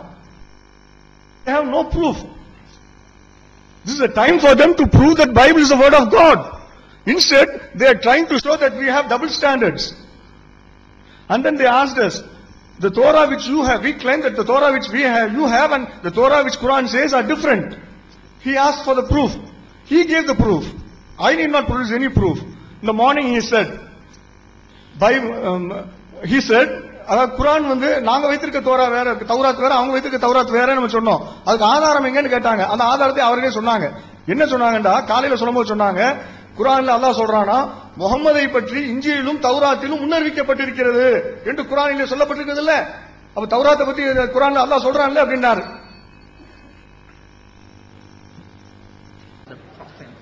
Well, it's time for us to once again respond. நாம் பதில் சொல்வதற்கான நேரம் வந்திருக்கிறது. Our friends PJ sir and his colleagues are repeatedly committing certain basic logical fallacies.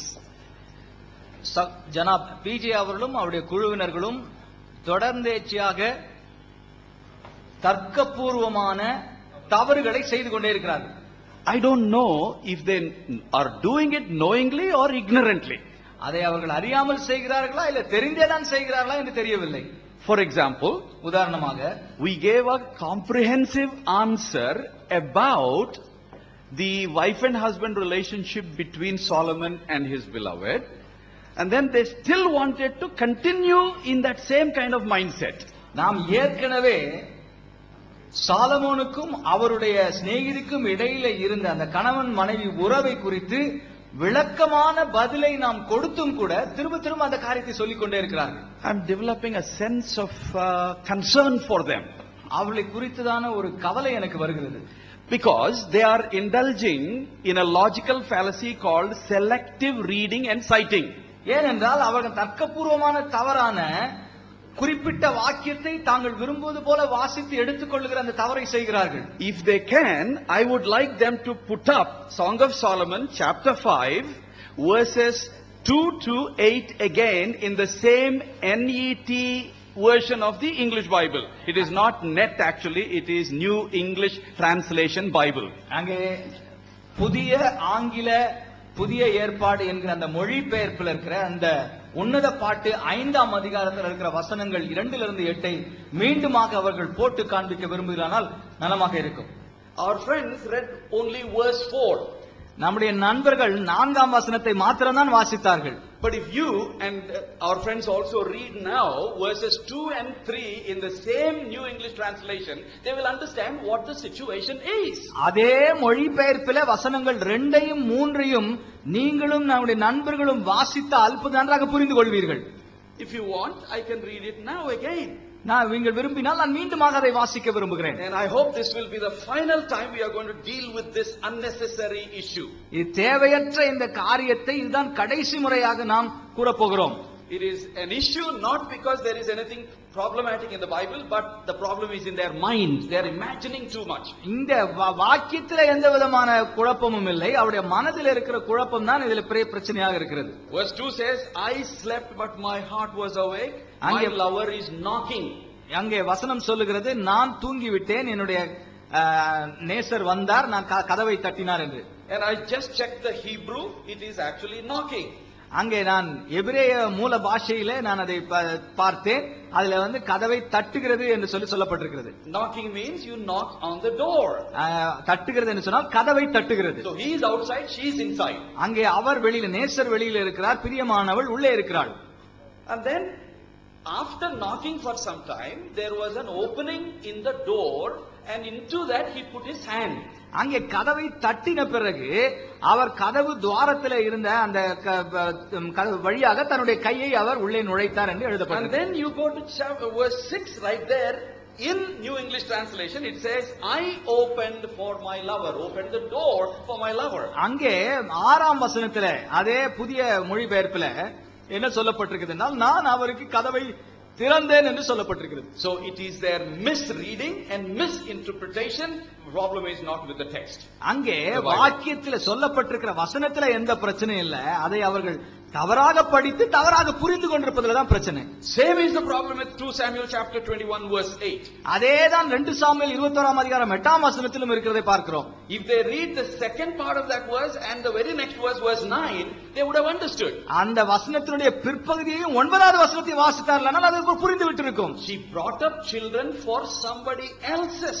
மற்றவருடைய குழந்தையை அவள் வளர்த்தாள் என்று அங்கே வசனத்தில் எழுதப்பட்டிருக்கிறது. Somebody else's sake.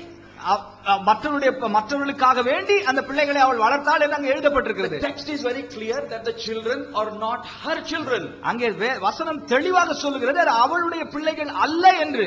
How can you miss it? அதை எப்படி நீங்கள் கவனிக்காமல் இருக்க முடியும்? I don't know if something is blocking the vision when they come to that part. அந்த பகுதியில் வரும்போது ஏதோ ஒன்று அவருடைய கண்களை மறைக்கிறது என்று நான் நினைக்கிறேன். I think we should come out of this and move forward. ஆகவே நான் இதிலிருந்து வெளியில தயவு செய்து முன்னாடி போவோம்.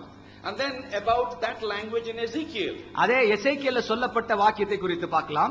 You go to the last verse of that chapter. அந்த அதிகாரத்தினுடைய கடைசி பகுதிக்கு நீங்கள் சென்றால் you will understand what the instruction is. அங்கே சொல்லப்பட்டிருக்கிற போதனை என்ன என்பதை குறித்து நீங்கள் தெரிந்து கொள்ளலாம். Our friend was asking what is the instruction here. அங்கே சொல்லப்பட்டிருக்கிற போதனை என்னவென்று கேட்டார். What is the chapter? 23. I think it will be a good idea for us to go there. அங்கே அந்த பகுதியை நம்ம வாசிப்பது நல்லது என்று சொல்லி நான் நினைக்கிறேன். So the conclusion of that whole description is given in verses 28 and 29. அதனுடைய முழு சாராம்சமும் அந்த போதனையினுடைய பகுதியெல்லாம் 48 49 வசனங்கள் சொல்லப்பட்டிருக்கிறது. He is instructing and giving a very severe warning. அங்கே ஆண்டவர் சொல்லுகிறது என்றால் ஒரு பெரிய ஒரு பயங்கரமான ஒரு எச்சரிப்பை அங்கே கொடுக்கிறதை நம்ம பார்க்கிறோம். So it says, so I will put an end to lewdness in the land, that all women may take warning and not imitate you. இவ்விதமாய் எல்லா ஸ்திரீகளும் புத்தி அடைந்து உங்கள் முறைகேடுகளை செய்யாதிருக்கும்படி முறைகேட்டை தேசத்தை விட்டு ஒழிய பண்ணுவேன். I don't know why they are just getting stuck with one verse, 2 verses without reading at least the full chapter. ஏன் அந்த 1-2 வசனங்களையே நின்றுவிட்டு முழு அதிகாரத்தையும் நிறுத்தி விடுகிறார்கள் என்று சொல்லி எனக்கு தெரியவில்லை. It's very sad. அது மிகவும் வருத்தத்தக்க காரியம். Warning not to imitate such people. இப்படிப்பட்ட மக்களை நீங்கள் பின்பற்றாதீர்கள் என்பதற்கு நமக்கு எச்சரிக்கை. You will suffer the penalty for your lewdness and bear the consequences of your sins of idolatry. உங்கள் முறைகேட்டை உங்கள் மேல் சுமத்துவார்கள், அப்பொழுது நீங்கள் உங்கள் நரகலான விக்கிரகங்களை சேவித்த பாவங்களை சுமந்து நான் கர்த்தராகிய ஆண்டவர் என்று அறிந்து கொள்வீர்கள். You read the Bible carefully, many times spiritual idolatry is described in terms of sexual immorality, which is the worst kind of sin at the human level. இங்க பார்த்தா மனித அளவுல நீங்க பார்த்தீங்கன்னா மிக மோசமான ஒரு விக்கிரக ஆராதனை எதுவென்றால் இது மாம்சீகத்தில் செய்யப்படுகிற விபச்சார பாவம் தான் மிக மோசமான விக்கிரக ஆராதனை. We will understand the problem when we go to Titus. நாம் இதை குறித்து நன்றாக புரிந்து கொள்வோம். Chapter 1 அதிகாரம் 15 வசனம். Titus chapter 1 verse 15. விக்கிரக ஆராதனை விபச்சாரத்திற்கு ஒப்பிட்டு சொல்லப்பட்டிருக்கிறது. Let us now, in conclusion of my part of the presentation, turn to Titus chapter 1 verse 15.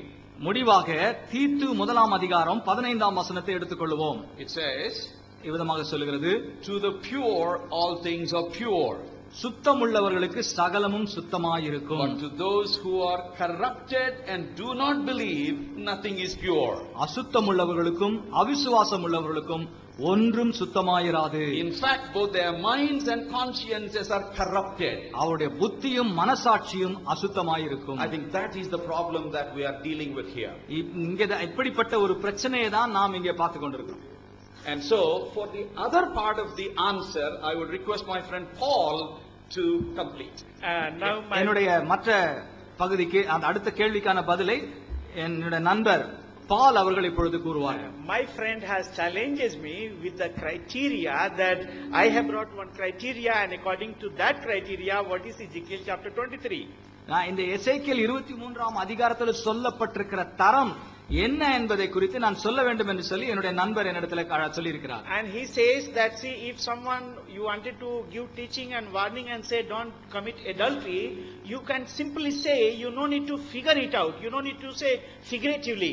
இங்கே என்னுடைய நண்பர் சொன்னார், நீங்க விபச்சாரம் போன்ற பாவங்களை செய்யாதிருக்கனா சும்மா செய்யாதே என்று சொல்லிவிட்டு போலாமே, ஏன் அதை இப்போ விளக்கி நல்ல படம் போட்டு காண்பிக்கிறது போல செய்ய வேண்டும் என்று சொன்னார். But he has forgotten his own Quran. அவர் தன்னுடைய சொந்த குர்ஆனை மறந்து விட்டிருக்கிறார். Either he was simply hiding something and being double standard. அங்கே அவரோட எதையோ மறைத்து அவர் இரட்டை வேடம் போடுகிறார் என்று நான் நினைக்கிறேன். Quran chapter 7 179 says they are the cattle, animal. அங்கே குர்ஆன்ல 7ஆம் சூரா 129 அத்தியாயத்தில் சொல்லப்பட்டிருக்கிறது, அங்கே கால்நடைகள் என்று சொல்லி. Quran 7 176 says they are the dogs. அங்கே சூரா 7 176ல சொல்லப்பட்டிருக்கு அவர்கள் நாய்கள் என்று சொல்லப்பட்டிருக்கு. Quran 62 verse 5 says they are the donkey who do not understand Torah.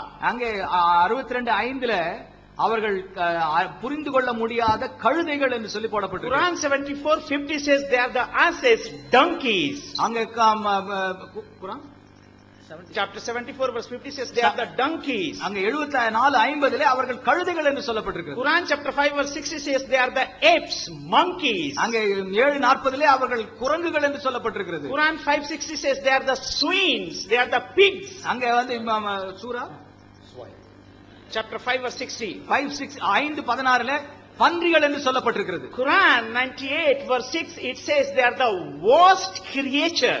அங்க 98:6ல அவர்கள் மிகவும் மோசமான பிறவிகள் என்று சொல்லப்பட்டிருக்கிறது. My dear friend, அருமையான நண்பர்களே, if God can communicate very smoothly, why he has to talk this language? தேவன் நம்ம கடவுள் மக்களோடு கூட பேச வேண்டும் என்று சொன்னால் ஏன் இப்படிப்பட்ட வார்த்தைகளை அவர் பயன்படுத்த வேண்டும்? See, being you father and mother, when you love your children and you don't want to be punished, sometimes you get anger and use certain words simply to convey the meaning he should and she should not do that one. நம்முடைய பிள்ளைகள் ஒருவேளை தவறு செய்யும் போது அவர்களை கண்டிக்கும் போது நாம் என்ன சொல்கிறோம்? சில வேளைகளில் இப்படிப்பட்ட வார்த்தைகளை நாம் பயன்படுத்துகிறோம்.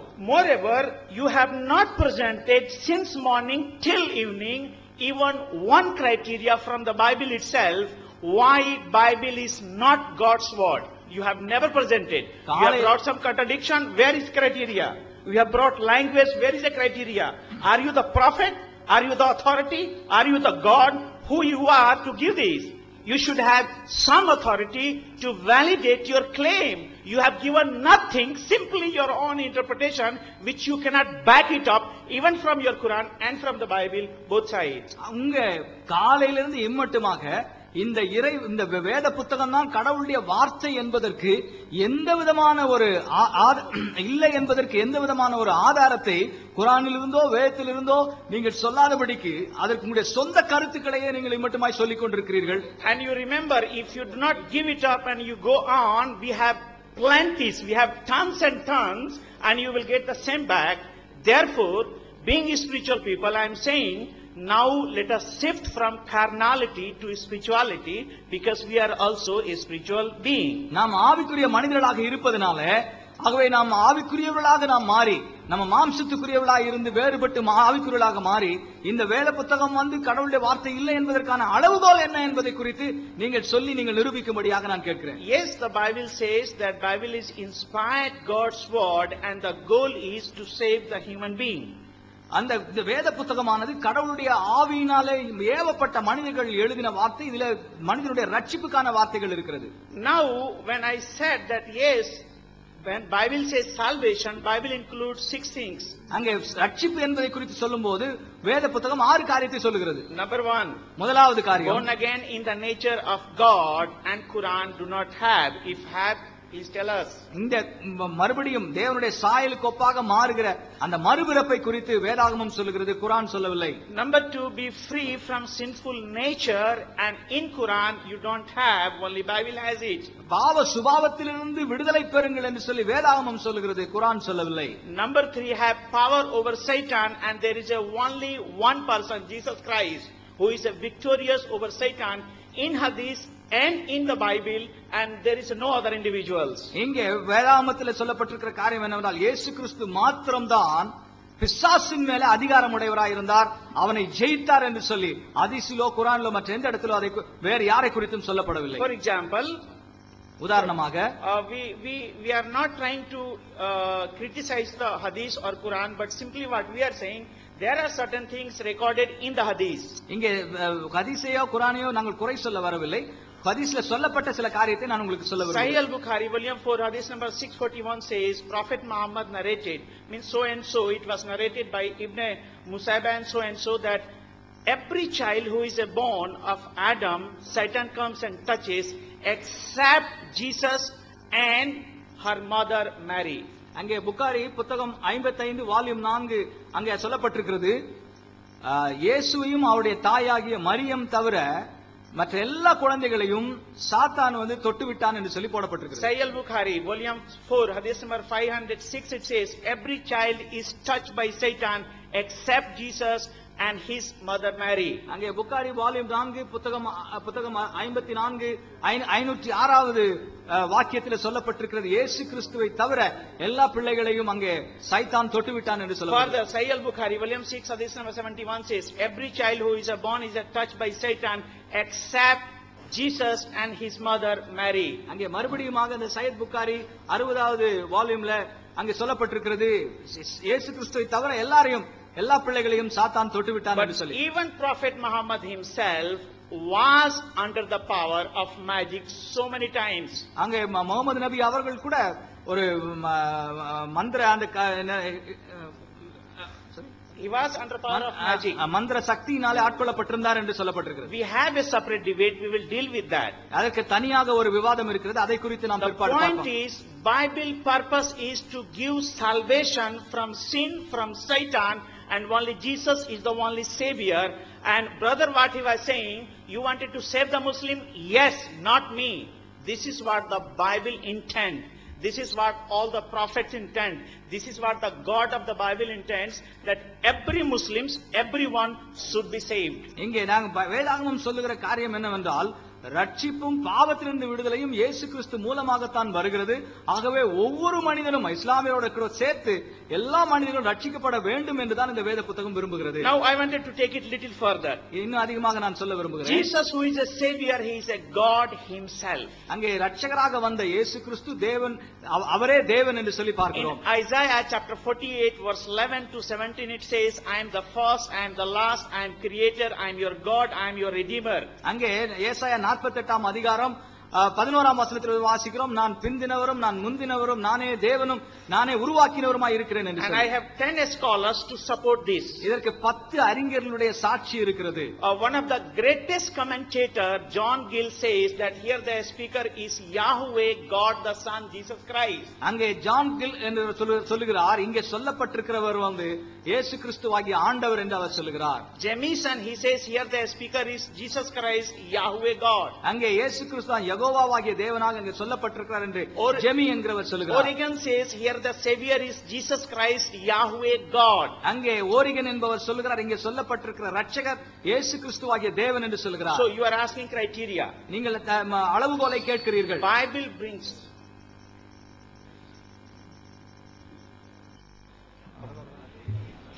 சகோதரர்களே, அவங்க பேசுறதுல கவனிச்சீங்க.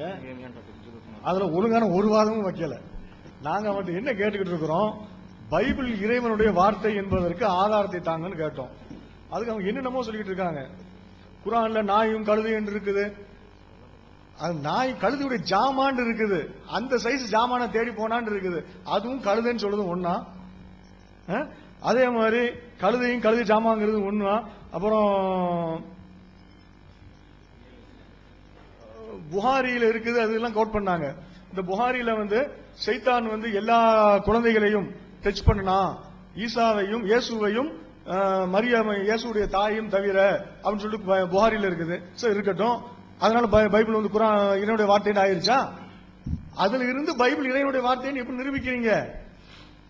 இயேசு நல்லவர், ஓகே, பிரச்சனை இல்ல. பைபிள் இறைவனுடைய வார்த்தைங்கிறதுக்கு அந்த ஹதீஸ்ல எங்க இருக்கு ஆதாரம்? நாங்க உங்கள்ட்ட பைபிள் இறைவனுடைய வார்த்தைங்கிறதுக்கு ஆதாரத்தை தாங்கன்னு கேட்டா, ஷைத்தான் didn't touch Jesus and his mother. How will it prove? How will it help you to prove that Bible is the word of God? We are saying the Bible describes about the genitals which are the size of a donkey's genitals, and you are saying Quran says about donkeys. Are they same? Are they in the equal footing? And then he is asking us one more thing. You have not quoted any criteria from the Bible to establish, to show what is the criteria for word of God. We are saying the Bible itself is wrong. The whole Bible is falsehood. And how do you expect us to quote from the Bible? To take a criteria from the Bible? Or Bible இருந்து இறைவனுடைய வார்த்தைங்கிறதுக்கு நீங்க ஒரு அளவுகோலை தரணும். பைபிள்ல இருந்து தரவே இல்லைங்கிறார். பைபிளே ஒட்டுமொத்த பொய்யுங்கிற, அதுல இருந்து நீங்க பைபிள் எப்படி இருக்குன்னு காட்டுங்களேன் அப்படின்னா நான் ஏன் அதுல காட்டணும்? அவன் ஒரு ஃப்ராடு, பொய்யங்கிற, அவன் உண்மையாளங்கிறதுக்கு அவன்கிட்ட ஆதாரத்தை காட்டுனா எப்படி அவன்கிட்ட ஆதாரத்தை காட்ட முடியும்? How can I? And then on the slide he was talking about the Samuel, and we said clearly that Michal bore a son for her, son for Adil. He said no. We have prepared a slide. See, in American Standard Version it says whom she bare to Adil, and then again Darby translation, and then Young's literary translation. There are many more translations. Just for say, we have just put up only two or three for sample. That's all. So again, they are keeping on repeating lie after lie.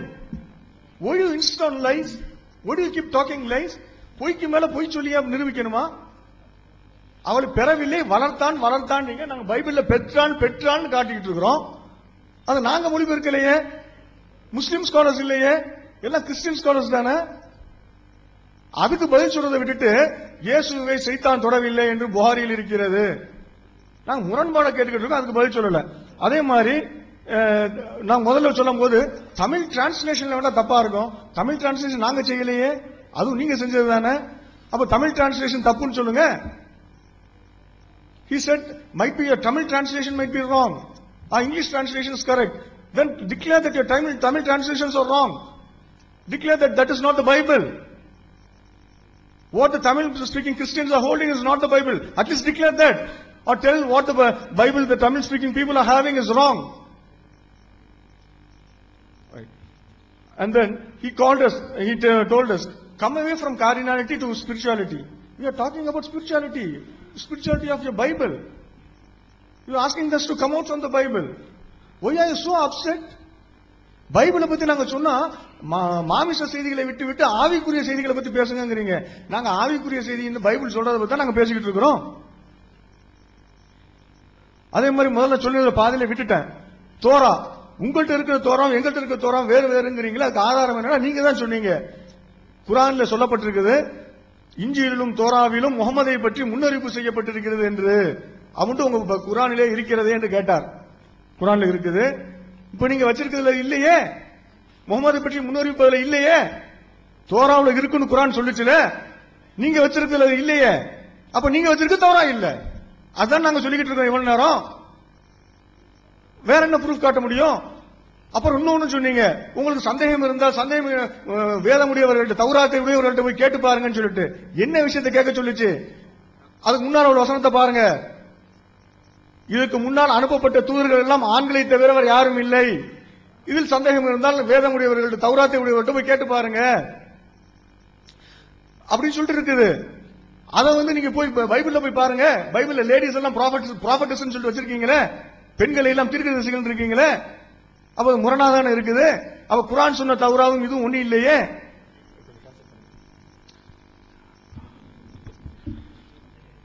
And in the previous talk we were talking about Torah. We mentioned that Torah in Quran, it speaks about Torah. Allah clearly says what a Torah should have and what it should not have. If you see the previous verse, it reads about the prophecy of Prophet Muhammad. That is what was in Torah, and Allah asked the people to go read that. Now in your Torah, you don't have the prophecy of Prophet Muhammad. And point number 2, even if you take it for the sake of argument, if the brother quoted another verse from Torah, from Quran, saying that ask the people who are well versed in Torah, but he failed to realize what Allah asked them to ask. Allah is quoting that none of the prophets were female. All the prophets I have sent before you are male. Ask this to the people who are well versed in Torah. But if you take the Bible, you have a lot of female prophets in that. So how do we believe that it's the same Torah? That's a very clear contradiction. And to add to this, only 2 points to the refutation. The brother, the philosopher, when he started that, he said, it's not the Net Bible, it's New English translation of the Bible. Sir, when you say this, when you quote this, it's like you are saying, you know what, Christians lost the debate with TNTJ and not Tamil Nadu Tawhid Jamaat. Both are same. When you say NET or when you say New English translation, both are same. So this even a child, if you ask, he will speak. TNTJ or Tamil Nadu Tawhid Jamaat, both are same. And one more point is that when quoting the Song of Songs, they said that chapter 5 verse 4, that when he knocked the door, she opened it. Okay, I agree. What about this 4th verse which says that thrust his hand through the hole, and he didn't read the other verse. He said that we are showing the double standards. They are doing the double standard. He didn't continue the verse. It says clearly, thrust the hand through the hole, and my feelings were stirred for him. When the feelings will be stirred? You do something, only the feelings will be stirred. And one more thing is, the other person, he said that I want Bible to be figured out, everything, not figuratively. Sir, I didn't say that figuratively you have to speak. I said that when saying commit no adultery, it should be open, it should be very clear. I didn't say that figuratively. I earlier said that scripture should not have hidden motives or deliberate obscurity. It's your misconception. I didn't say like that. Figure out or figuratively is two different things. அப்புறம் Song of Solomon பத்தி சொன்னாங்க. I read the Hebrew. அதுல door, it has a word door. Please read it out. Read it out word by word and give the meaning of each word. Let us see where the word door occurs in that Hebrew. We have the Hebrew with me. I have it in front of me. There's no such word. It says the lady was sleeping and he went and knocked on her door, knocked on her and saying, open for me, not the door. அந்த ஹீப்ரூல கதவை தட்டினான்னு சொல்லிட்டு இருக்குன்னு சொன்னாரு. அதுல கதவுங்கிற வார்த்தையே இல்ல. அவர் ஹீப்ரூவை படிச்சு வார்த்தைக்கு வார்த்தை அர்த்தம் வைக்கட்டும். அது என்ன இருக்குன்னா, அந்த பெண்மணி ஒரு அம்மா தூங்கிட்டு இருக்குது. அந்த அம்மா தூங்கிட்டு இருக்கும் போது இவர் தட்டி திறந்தாராம். அந்த அம்மா திறந்துச்சான். அப்படிதான் இருக்குது. தொடர்ந்து அதை படிச்சு பாருங்க. கதவு கைப்பிடிய தொட்ட தண்ணி வடிமாங்க, போலம் வடிமாங்க, வெள்ள போலம்னு சொன்னா வாசம், ஒரு வாடையோட உள்ள திக்கான திரவம். அது வடியுமா? கதவுல இருந்து பசை மாதிரி ஒட்டக்கூடிய ஒரு திரவம். கைப்பிடியில இருந்து கொட்டுமா? அப்படிலாம் இருக்குதே. ஹீப்ரூவை படிச்சு அதை அர்த்தம் வைக்க சொல்லுங்க.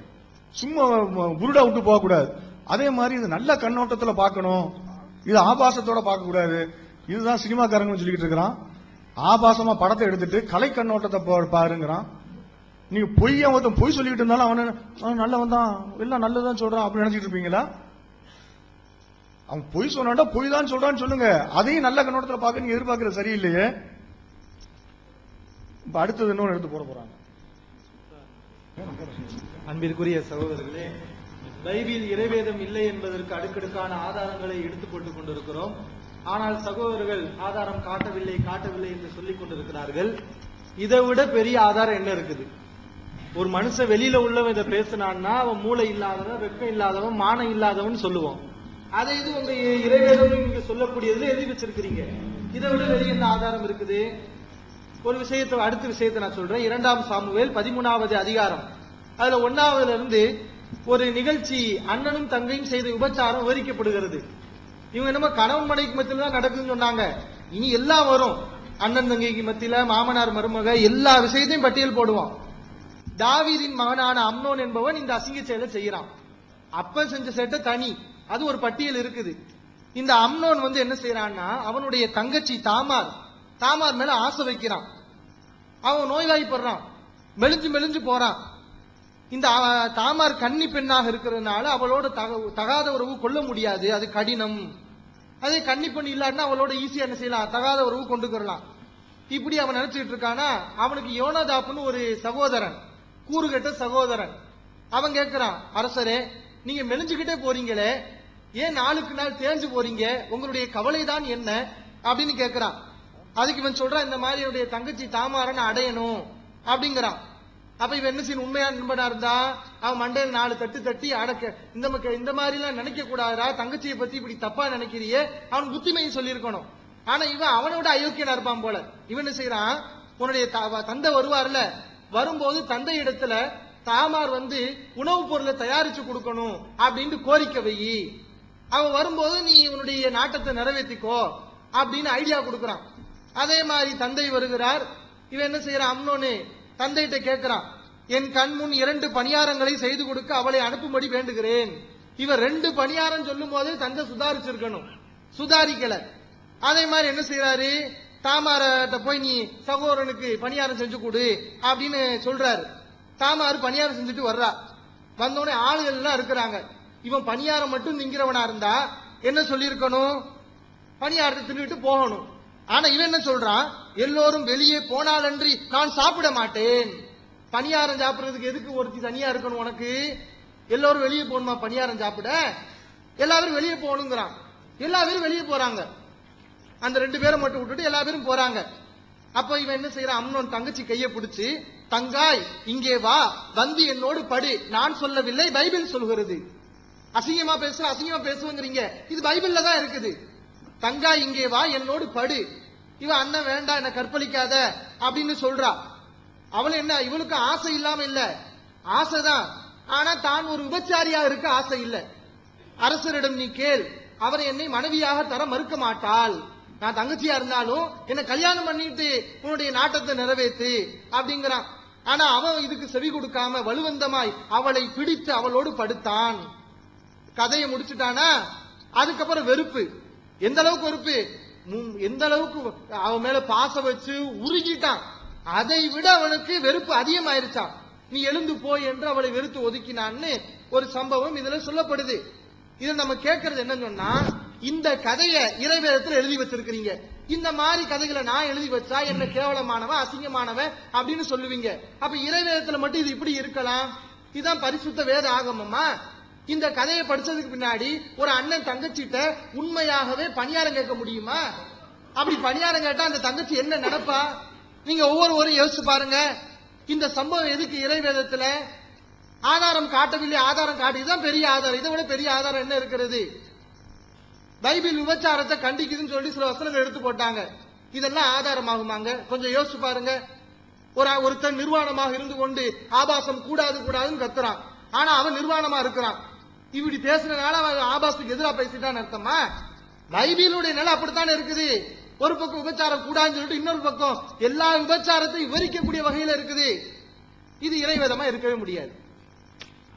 We have been seeing a lot of this pornographical details in the chapters which mentioned, so not figuratively, so openly, so very pleasing to a person who is a sexual debaucher, meaning trying to have more of sex in his life always a womanizer, only that person can think like that. And one of this other stories that I have is an incest. Incest, I hope everybody knows it. It's a relationship, close relationship between whether a brother or a sister or a mother or a son, something like that. Very illicit, close relationship between close relations. And there are no less than 10 cases of incest in the Bible, and this is one of them. It's mentioned in the 2 Samuel chapter number 13, verse number 1 to 6. If you read, I'll only say in context that David had a son called Amnon, and he wants to have sex with his own sister, whose name is Tamar. Brother wants to rape Tamar. But you know what?